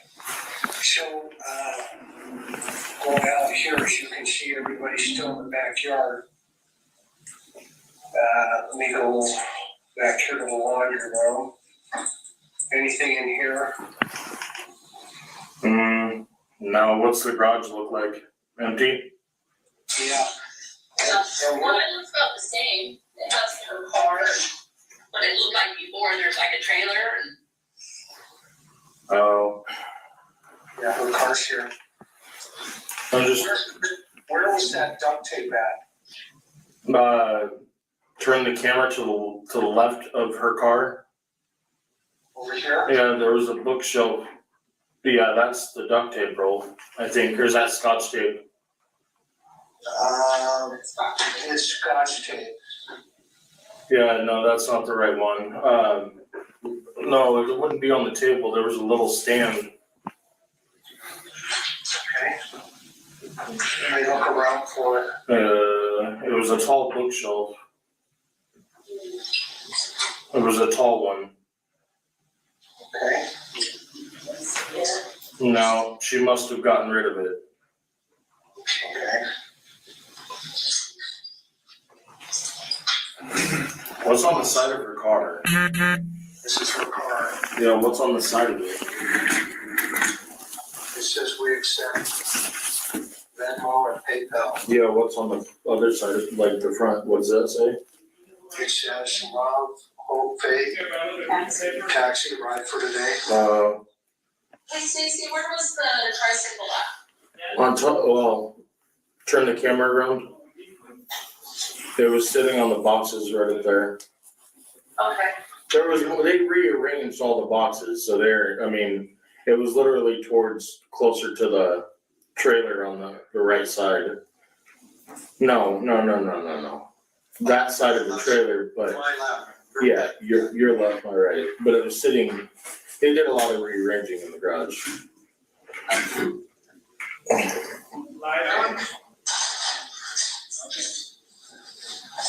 All right. So how long has she been in custody? Is that why she wasn't answering the last couple nights? No, I think last night was. Or last night? Yeah, they held her. But, so question. Yeah. Out front or out back here. Yeah. Trying to direct these guys, as you can see, there's a lot going on. Yeah. They've had 3 cadaver dogs have all alerted to the backyard, but they're trying to narrow down the scent. And so any help you have. So to be 1000% with you, where I've directed you is the last place that I knew. That's literally the place that he was buried. Where that dumpster is, or where that bucket is right there is, I mean, that's in the area where I told you. I wasn't out there when she was burying him, correct, completely. Okay. I just had noticed the general vicinity, which is where that bucket, that loader is. That's So we came out to this, the fence.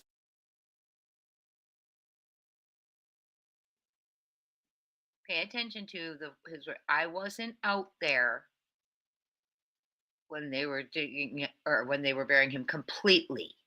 Okay, I wasn't out there and completely. Just the way he said that. I'm gonna go back. I'm gonna do it one more time. I want you to watch it.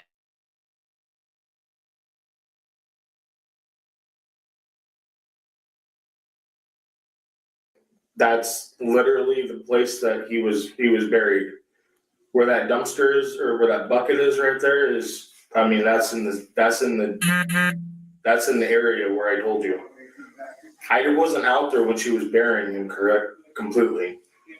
okay. I just had noticed the general vicinity, which is where that bucket, that loader is. That's So we came out to this, the fence. see that mark on your fence? Yeah. We came out to that point and we went down, how far did you guys go? About 3 foot.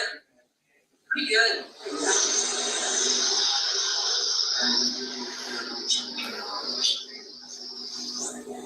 Yeah. We're down about 3 foot. Pretty deep. Yeah. I didn't see anything. How close was he to the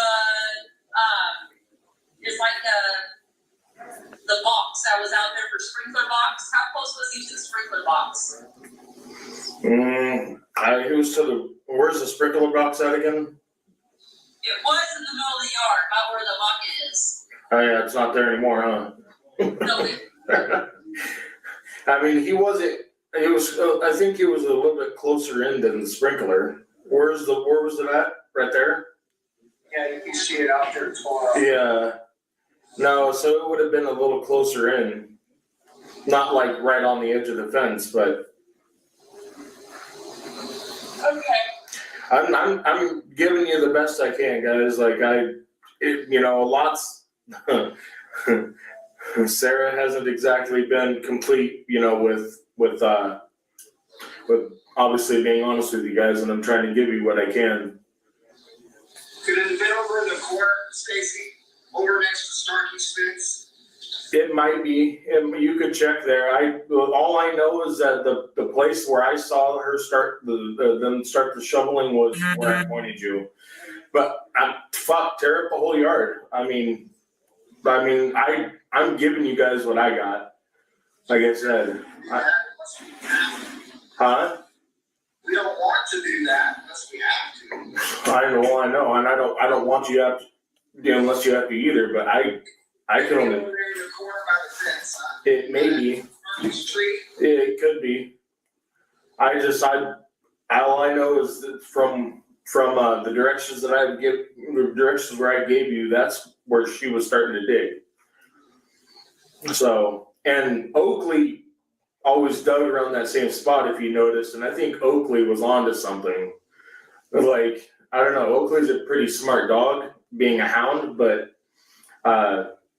she always dug in that vicinity, that area, and she really never went around to, a lot of other places in the yard to dig, if you noticed. Like, she was usually stuck to like one area, which is pretty usual for, a hound dog,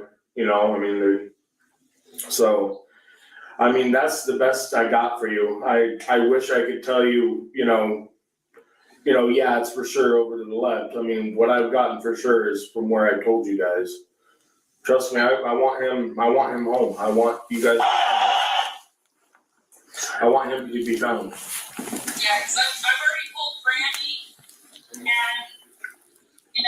that we were over here and what we were doing. Mm-hmm.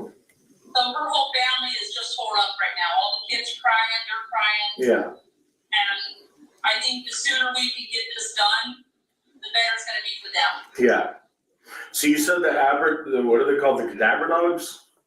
Yes. Oh, so you said that they were hitting on the backyard though, right? Yes. Well, I mean, so that's what I like to hear, because I mean that just confines in the information that I'm providing you guys.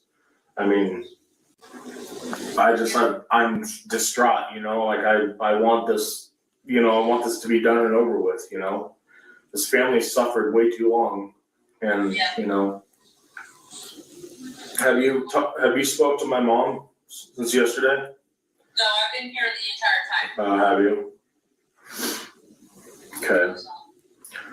Well, last night I was just going through a lot of mental stuff, and I told my mom that what I told you guys was a fable, but it wasn't. I was going mentally insane, reversing things in my head, worried about that I told you guys something wrong. But just if you guys talk to her, let her know that, you know, everything I've given you, I mean, the dogs are pointing to it and everything else, you know. So, I mean, I've got you guys in the right direction. Yeah. And Sarah's made comments too, however, hers were that you were the one that did this. Oh my God. Yeah, I had no. I can't even mow the yard. Do you see me digging a hole that big? I mean, I can barely walk as it is. So I mean, there's no way I have the energy. Stuff of finding him, that kind of proves that, you know, we can believe you more than we can believe Sarah. Right.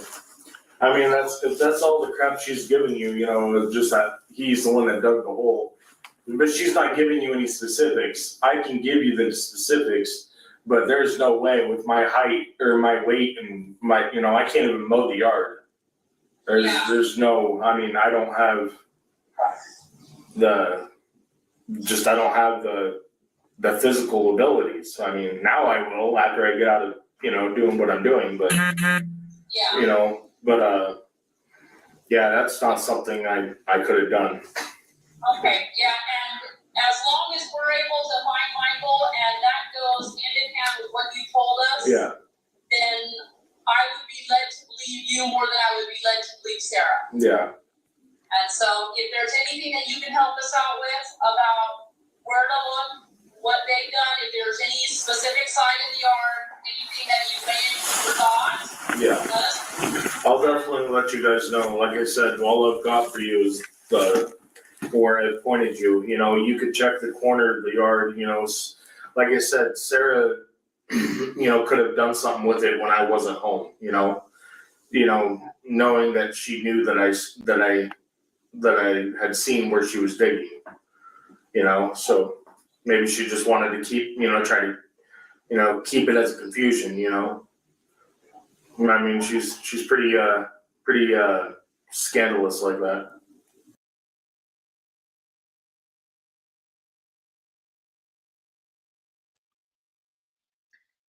Yeah, so I'm not laughing at the situation, just what a liar he is. You're gonna hear another video here in a minute, but what I do want, shocking, right? So duct tape, that's heartbreaking, in a trash bag, just makes me sick. So, but they did not find him there. They believe he was moved, and no telling where he is. Right now, as of now, we don't know. So I'm going to play something else for you, but I want to see what you're saying about this.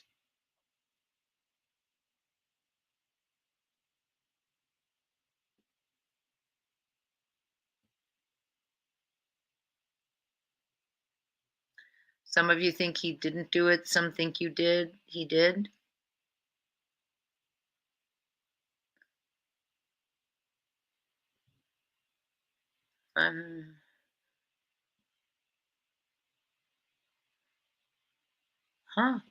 Guys, I'm sorry. I'm just reading your things. Okay, so absolutely horrifying. Eve, do you have a motive other than weirdos, sexual perversion? I mean, do you have a motive? They're just weirdos to me. I mean, So let's go ahead and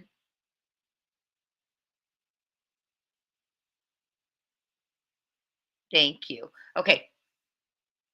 Exactly. Okay, I'll be back.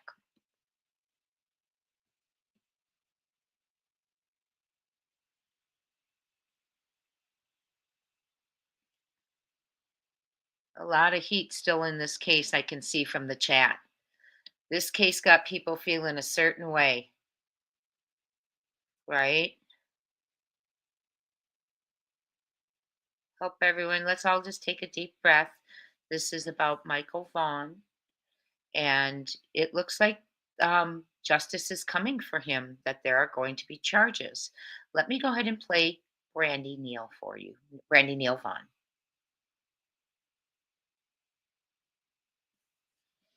Thank you, Eve, for explaining. I just wondered if you had any thoughts on that. Ah, yeah. 1 second. We are going to watch the mom. No, we are going to watch one more thing. What?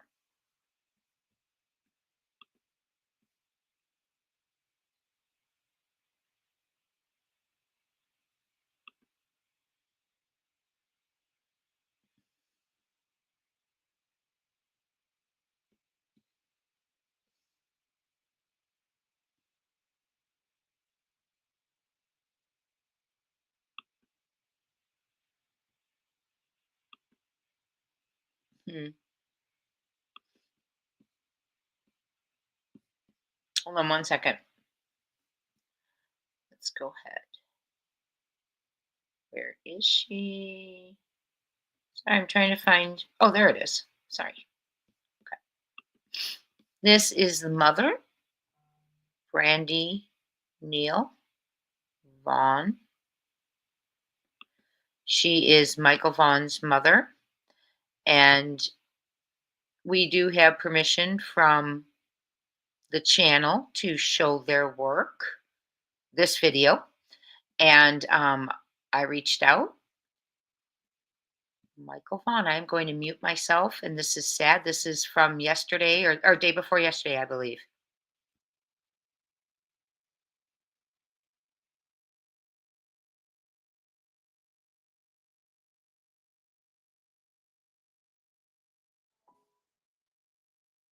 Hey, everybody. I'm here today. It is Friday, January 24th, 2025. Michael Joseph Vaughan was abducted on July 27th of 2021. It has been 1,277 days since Michael has not been home. The police department, the FBI, many other agencies have diligently, tirelessly worked. There's an echo on my end. I don't know if it's got something to do with me in this live or if it's the video that Brandy put up, so I apologize. Effortlessly to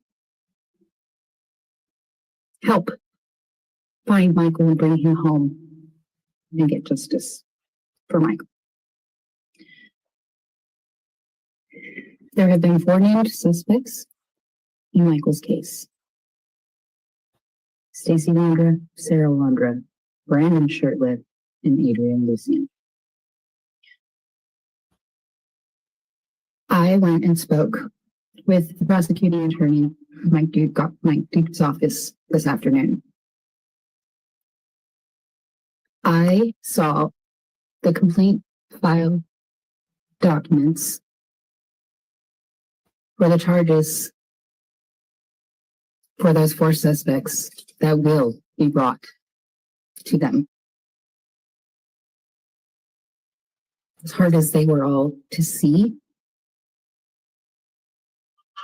them in words put tears on those papers.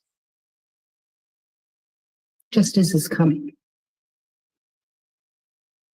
As those papers are drawn, the police department are continuously and still working on leads and suspects that are speaking to law enforcement, as well as other persons of interest in Michael's case. They're doing a tremendous job, all of them, and they're working together. We stand with them. It was amazing to see, and it's heartbreaking it is to see. Nobody's giving up. And those charges, they are coming. Am I to understand that indictments are going out, Brandy? Is that what you're saying? For these 4 suspects?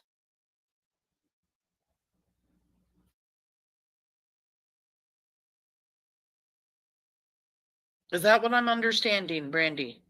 Can you give me a thumbs up or a high five?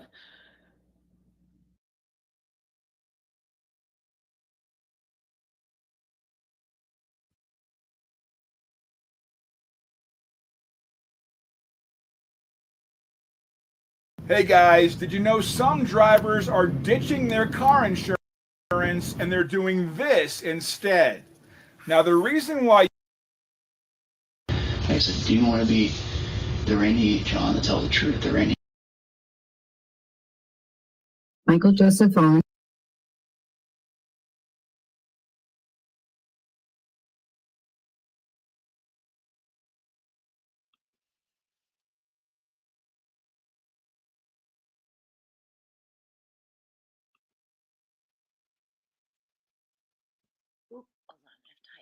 We have a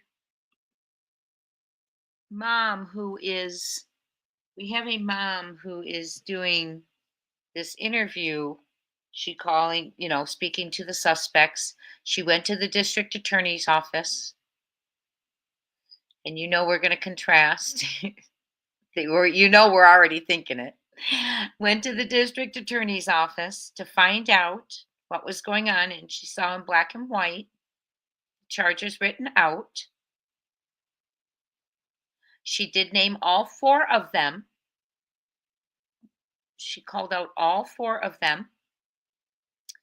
So justice for Michael Vaughan, hopefully, is coming so soon. Hopefully coming so very, very soon. I want that for him. I mean, it's time. It's been so long, 3.5 years. Wow. So the timeline, here's where we have. So July 27th, just for you guys, because we'll keep up on the case and we'll be watching to see, if they announce what announcements they may be making soon, hopefully, right? So we have July 27th, 2021 is when Michael went missing. Was reported missing. Okay, July 2021, July 27th. In November of 2022, Sarah Wondra is arrested. The yard is excavated. 4 suspects are announced. Adrian, Brandon, Stacy, and Sarah. Sarah Wondra, Stacy Wondra, Brandon Shirtliff, and Adrian Lucien. Okay. They were sifting through. They did not find remains or a body, but they were sifting through the backyard. What they dug, they sifted. What they dug, they sifted. Okay, and they sent things out. They sent stuff for DNA. Now I also believe they had said. They also did say at one point they found also other pieces, other evidence within the home. Okay, so that, and then July of 2022, after all this, Sarah was not competent, found not competent. Then she was found competent. Then she was released. They dropped the charges, but they can go back in and recharge for it. And now she's in for 3 to 7 years. I believe it's 3 to 7 years. Let me see. 3 to 7 years for something else. He's back in recently in the last month. Stacy is for violation. She is 3 to 7. What am I saying? She is in 3 to 7. I was right. And Stacy will be, that was before, but she's in for 3 to 7 years. And that was in November of 2023. So she served a year. And these are charges unrelated to Michael. They're 2 state charges. So, and he is back in for a violation. So that was, so then in July, so she was released, the charges were dropped, but they can go back in and recharge. It's not like double jeopardy on that one. They can't. There's a word for it, and it's escaping me right now. Okay. We've not heard back to date on the DNA. That they sent things out for the DNA and everything. July of 2022, all the information Fruitland PD took to the district attorney's office. They believe they have enough at the time for there to be charges filed. And then they said after the charges are filed, hopefully, right? He says, remember now at that, this is what's interesting to me. At that press conference, remember, he says there's 4 people right there, but he said we believe there are others. And we also haven't heard about the results to the neighbor's yard with the ground penetrating equipment, radar. So a couple of, a few things that they're leaving out. Let's all be kind to each other in the chat, please. Thank you. That they're leaving out.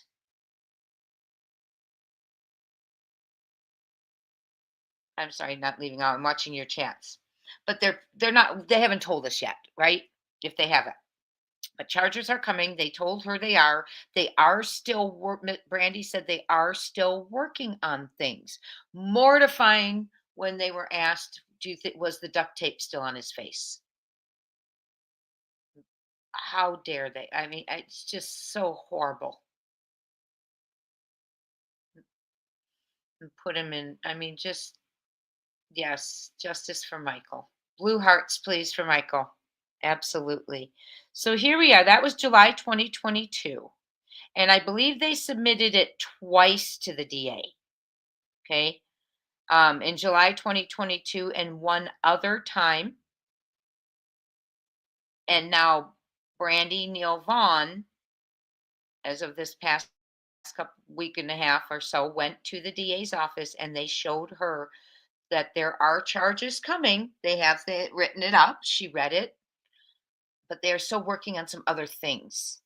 I'm sure evidence to where they, know they have what they need. Oh my, right? Long time. So that takes us to date, really, because there wasn't a lot that happened from July 2021 to November of 2022. Almost a year and a half of nothing. And then there was excavations, arrest for suspects. Okay. And we're still waiting. Now we're waiting to hear. And Michael, for those of you new to the case, Michael's nickname is Monkey. And I see we have thank yous to make. Hold on one second. Oh, June, thank you. Growing the family. Another Crime Time Buzz family member. Thank you, June. Please thank June if you received it.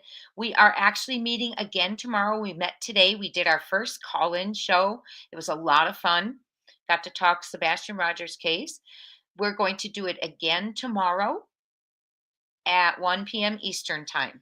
Thank you so much, June, for allowing someone else to have a chance. And NJ's, thank you so much. Thank you, Jay. Brilliant live. Oh, thank you, NJ's. I appreciate it. It was so nice hearing your voice earlier. Thank you all. That's very sweet. Very, very sweet. So that's where we are, is charge is coming. So let's go ahead and let's get to now talking about Sebastian. Let's think about, let me share my thumbnail because I want us to see why we're here on this. What I'm meaning by this, why we're doing this, why I'm contrasting the two.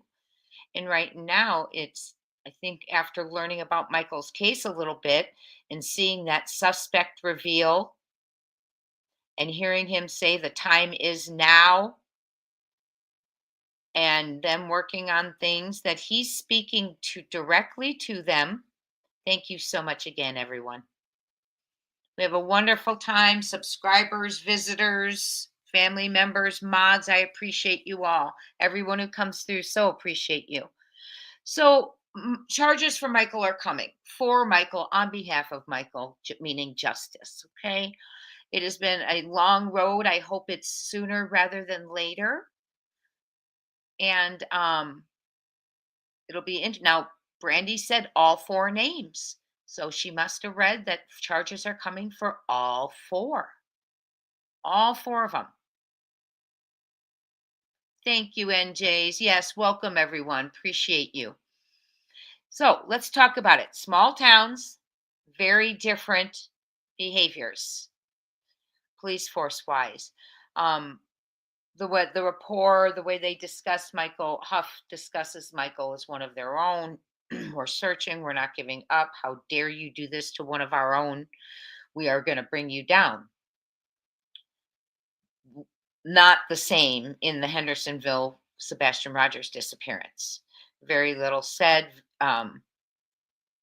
Yes, he's keeping things close to his vest, but that rapport isn't being built. That showing that he cares about Sebastian, talking to the community about Sebastian, telling his community what are they safe? Is it one of them? Is it a stranger? You know, can they go to sleep at night feeling safe?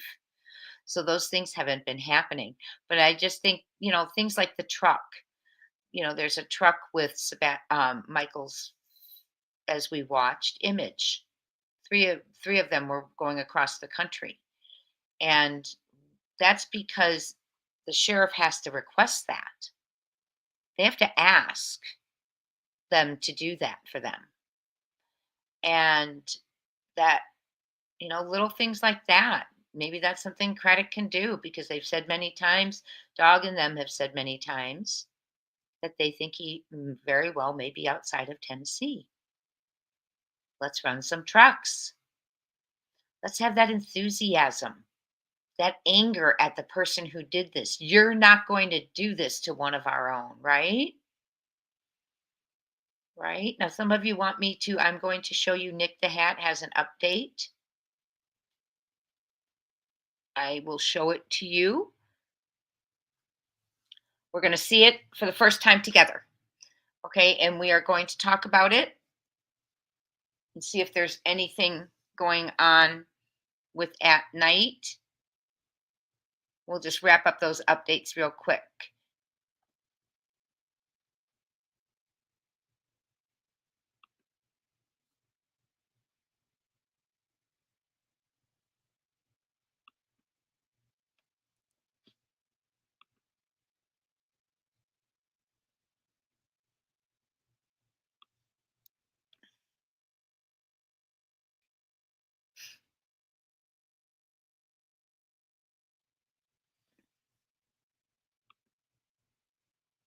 Do any of you know, was Nick on X or was he on YouTube?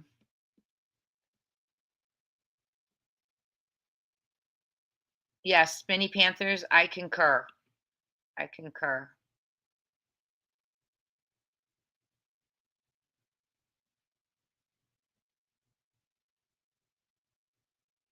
Thank you all. Okay, let's get to it real quick. Just was wondering if it was on YouTube, but I can check.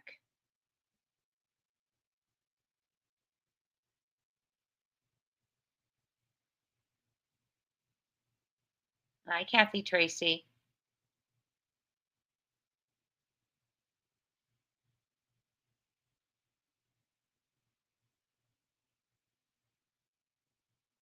I'm reading comments. Okay, let me go.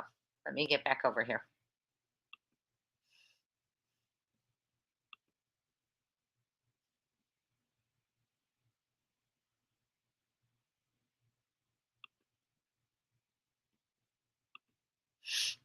Excuse me.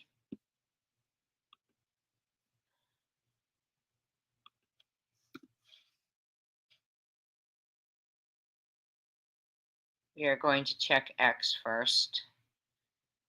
See what's up. I'm gonna mute you guys so you don't get an echo while I'm trying to find it, the location.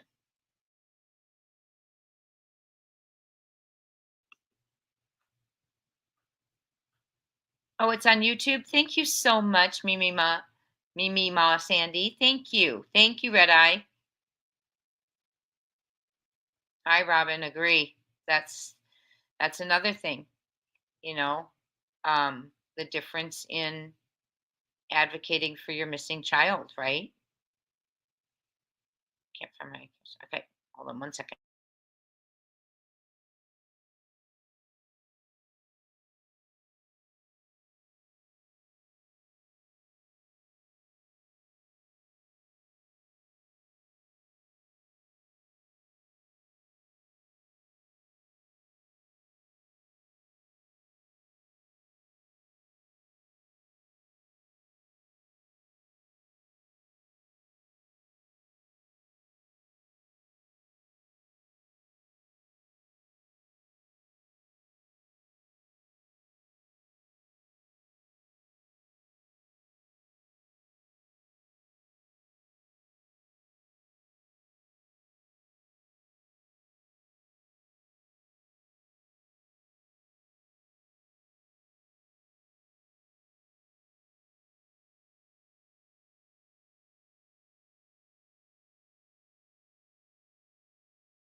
Of the search for Sebastian Rogers. Sebastian went missing 297 days ago in Sumner County, Tennessee.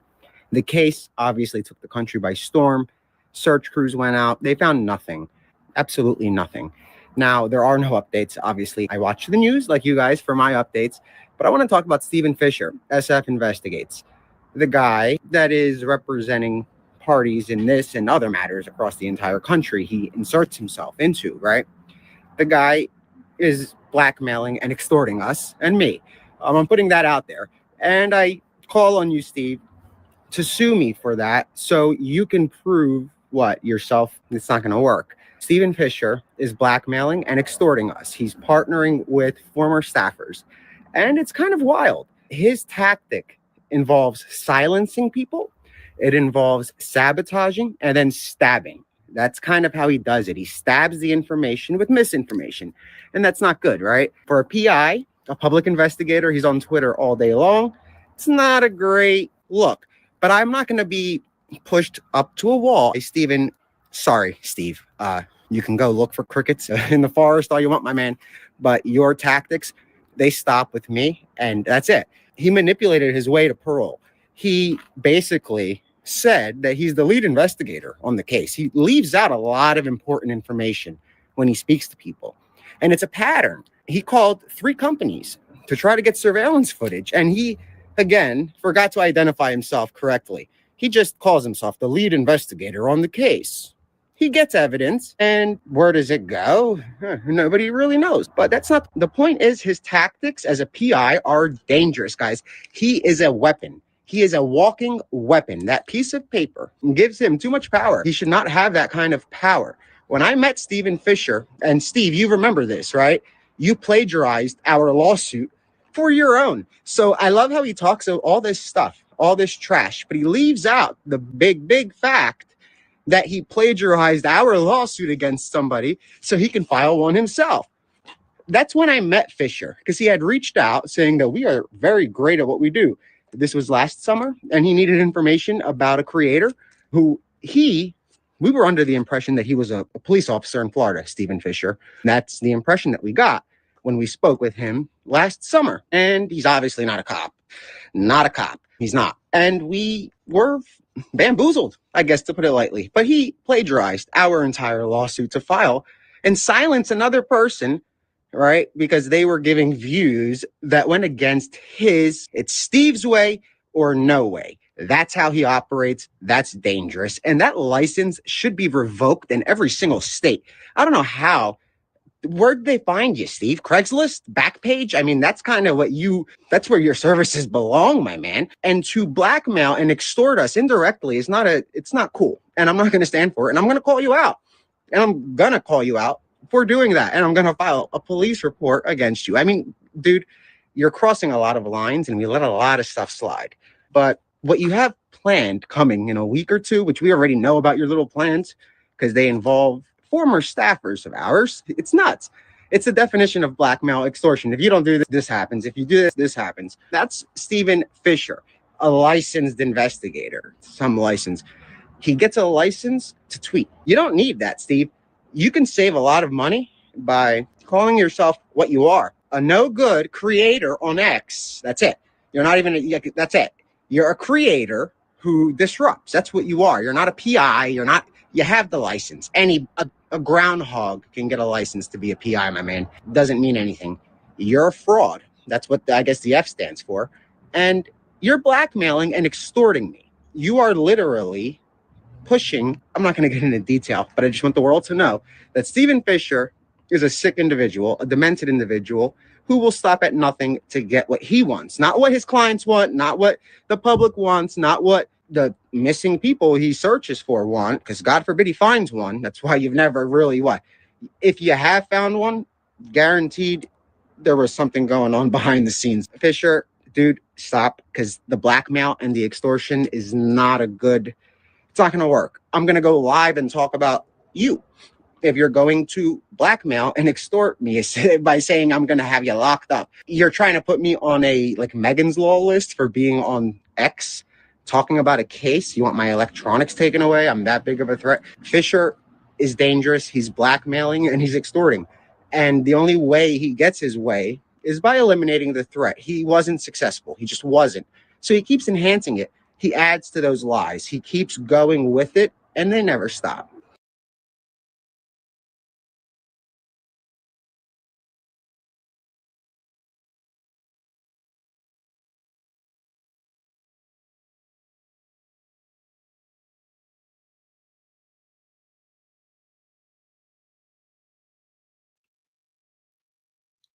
Extortion and blackmail. Yes, that's Nick the Hat. Hi, Criminal Med. That is Nick the Hat. He is with At Night and Dog's partner, actually. He's well, you heard it. You heard him. So that is going on between he and SF. Or SF is doing that. Unbelievable. So there's a lot going on the case that isn't about Sebastian. And unfortunately, that's what some people want, is people discussing something other than Sebastian and have to discuss what Nick's having to go through or what anyone's going through.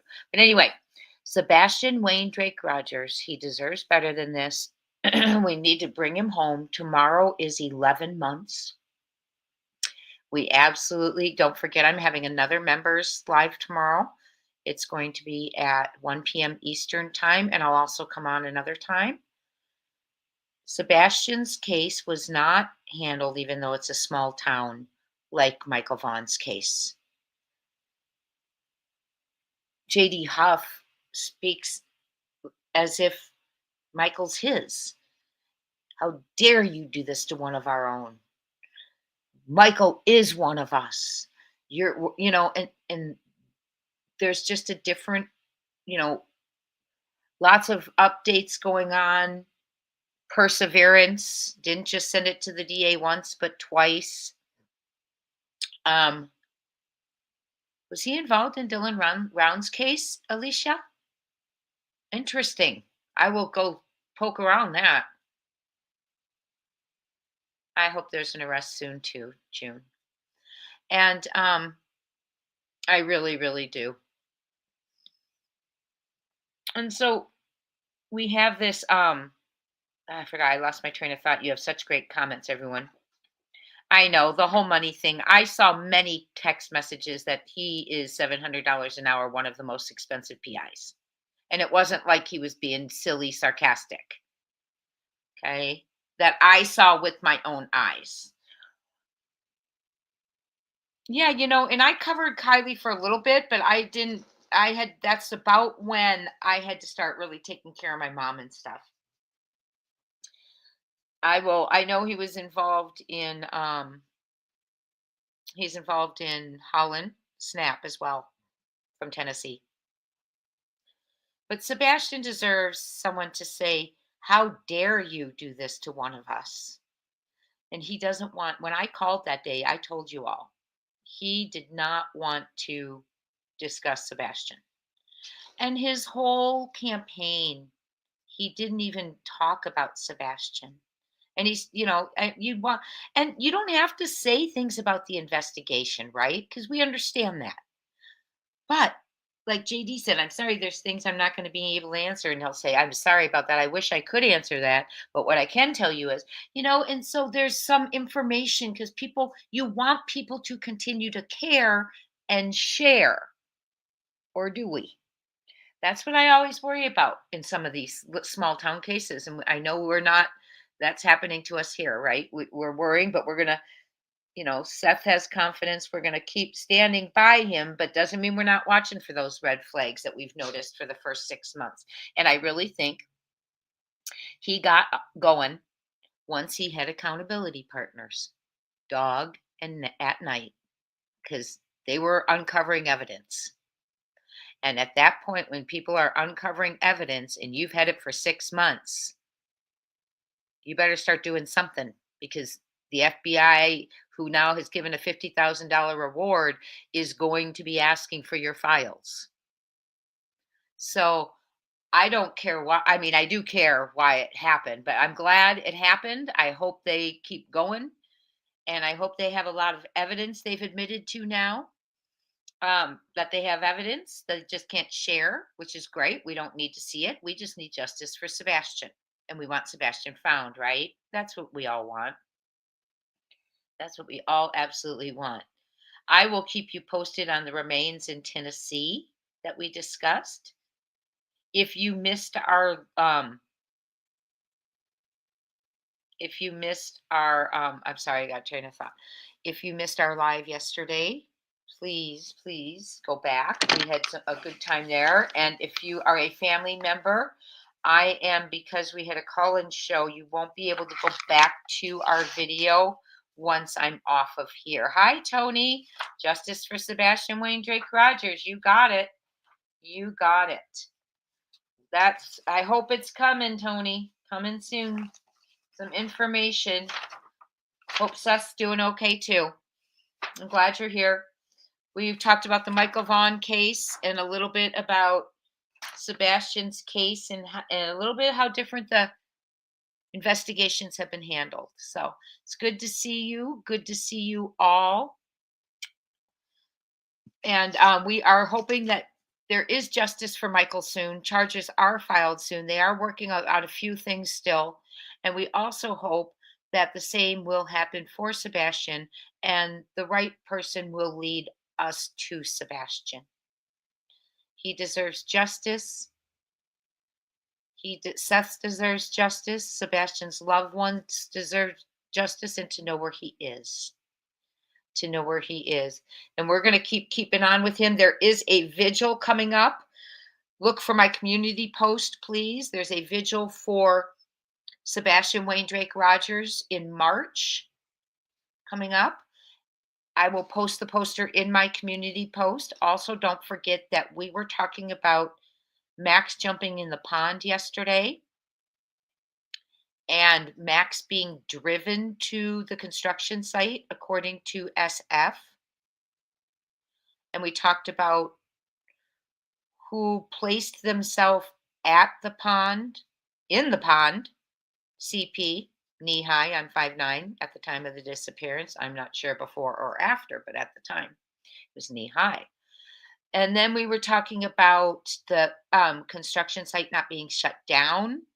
There were workers, there were bulldozers. I know this for a fact from sources. Workers, bulldozers, moving dirt, digging, and construction workers everywhere. Oh, Tony, I sure wish I could be at the vigil. Tony, if you do something over the summer, that would be, I would love to be out there. Oh, Tony, I'd love to meet you all. I think it's March 1st, right, Tony? We have our memorial in a couple weeks in Utah, and with work, I just can't. Let's see, but thank you. I can't wait to meet you all. I know, I'm so glad, Tony, that you're in communication daily, and I hope Seth's hanging in. I hope he's hanging in, and yes, I would love to meet you all. When I do come, we're going to go out for dinner.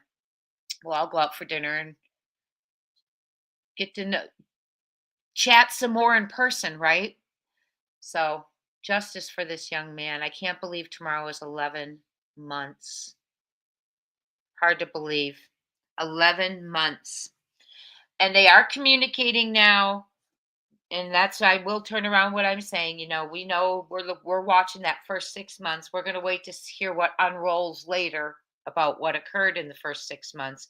But we're standing by Seth, like I said, with law enforcement's working with him and communicating. And hopefully we're going to have a break in something soon. I'd love to see an arrest for child abuse if we can't, just temporarily. I would love to see an arrest for dishonesty to law enforcement temporarily. But we'll see. We'll see what's happening, right? I think that would be a great way to have him behind bars. And I know who I think would talk first. We've all discussed that. If two people that we think would be possibly put behind bars under those circumstances, fibbing to law enforcement and child abuse, which one do you think would sing first? I know who I do. And so we've discussed this, and it's funny when we get into the conversation. But Sebastian, Wayne, Drake, Rogers, yes, right now, just to kind of contain them, put them behind bars a little bit, right? But Sebastian, Wayne, Drake, Rogers, hopefully we will have a break soon. We need to find this young man. We need to see who is responsible, bring them to justice. Michael Vaughan, charges are coming. They are working on some last things. Charges are coming. Brandy Neal Vaughan saw it at the DA's office, where she went down out of interest to check on her child's missing persons case to see why suspects hadn't been charged yet. And they showed her that it has been written out. There's just a few things they're working on. So imagine, you got to be diligent when you're a parent. You got to go to the law enforcement. You go to the DA. You go to the media. You talk to whoever you can for your child. You put yourself second, and your child second to none, right? So I want to thank all of you for being here. So the reason I brought up the construction site and all of that is Jen Coffindaffer. She believes a vehicle was in her opinion, I think she said, at the construction site. So, and that's interesting. I'm still at that. It's at Kellen and Stafford for me, but maybe, I don't know. But I want to talk about that a little bit the next time we're on. I want to talk a little bit about that construction site. And then I want to talk about after the construction site, because we talked about the construction site. I want to go back to the house, because there's some things like that I want us to go over and look through. I want us to really listen to what happened in those first few minutes at 6 a.m. We did the first 5 interviews that they did, and we have it written down what was said. We're going to finish them up, but and then put it all together. We're going to work through that because that max is ground disturbances. And what I didn't tell you is after we got off our show, or yesterday when it was, I looked it up, and yes, a dog that tracks ground disturbances will jump in a body of water that was disturbed. And we are going to, let me see if I actually kept that. We're getting off right now. Clutch and Pearls is coming on. Hold on one second. Let me see if I actually took a photo of it. I don't think I did. But we will go back. We will look at it. Oh, yes. Okay. A well-trained dog can track a ground disturbance into water for a significant amount of time, potentially following a scent trail that is several hours or even a day old, depending on water conditions, scent strength, and the dog's expertise. But my point is Max wasn't scent specific for Sebastian. Max was tracking the ground disturbance and the scent in the air. And I think I wanted to share one more thing for you. Move their nostrils. No, it's not that. One more thing about that, if I can find it. So they would jump into the pond after the ground disturbance, and it said that they do jump into the water. They can smell the scent, because what happens is the ground is disturbed and a human scent is released.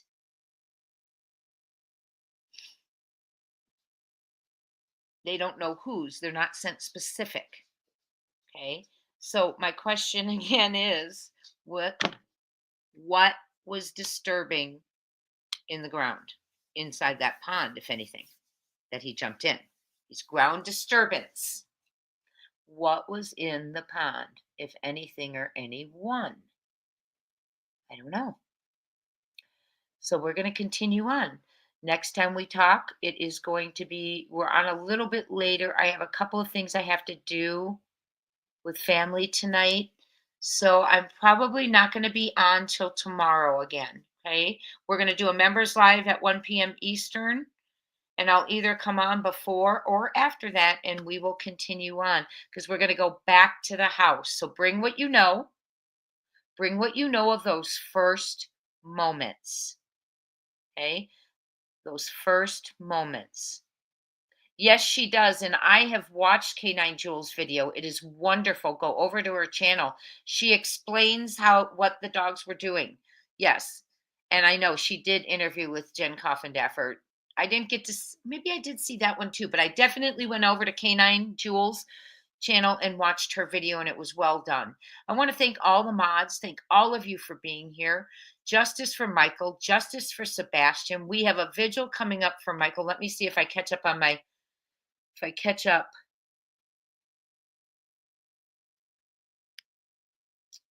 Tony, are you still in here? What's the day of the vigil? Let me look, everyone. I can look real quick. And we have a vigil coming up for Sebastian. And it's probably right here on my group. There we go. A vigil coming up for Sebastian. We are going to bring him home. We are not going to give up. We are going to get justice for him, but we need to find him. Michael Vaughan, we're 3.5 years down the road. There's 4 suspects. Mom went to the district's attorney's office, said, what's going on? They showed her the charges. They are written up. She's seen them. She's cried over them. Okay. We talked about the difference in the investigations, the way J.D. Huff speaks to the community as Michael's his own, their own. You're not going to do this to one of our own. Craddock needs him to engage his public because they've lost a lot of faith. I'd like to see him go out there and say, you know, Sebastian's one of ours. I'm sorry, you know, I haven't been out here talking about Sebastian, because I feel he truly could be speaking about Sebastian without giving out information. I can't give you investigation, but I want you to know he's important to us. He, you know, we know this, we want to do this. Here's our whatever, just talk about it. And so there's that contrast right there. And I think that contrast is why the public is still so involved in Michael's case. And I hope it continues with Sebastian, but we don't want to be 3.5 years down the road more with Sebastian. Tomorrow is 1 year. We will definitely be on here. Please hit the thumbs up on Saturday, March 1st. Thank you, Sandy. Yes, Tony, I definitely can't make that one. I'm sorry, but if there's something in the summer, I will do my very best. With what's going on with the family, just there's so much to do. I really can't commit right now, but I would love to be out there. We'll all go out to dinner and do something. Love to meet the E's, Silvers, all you all. So thank you for being here. Justice for the boys.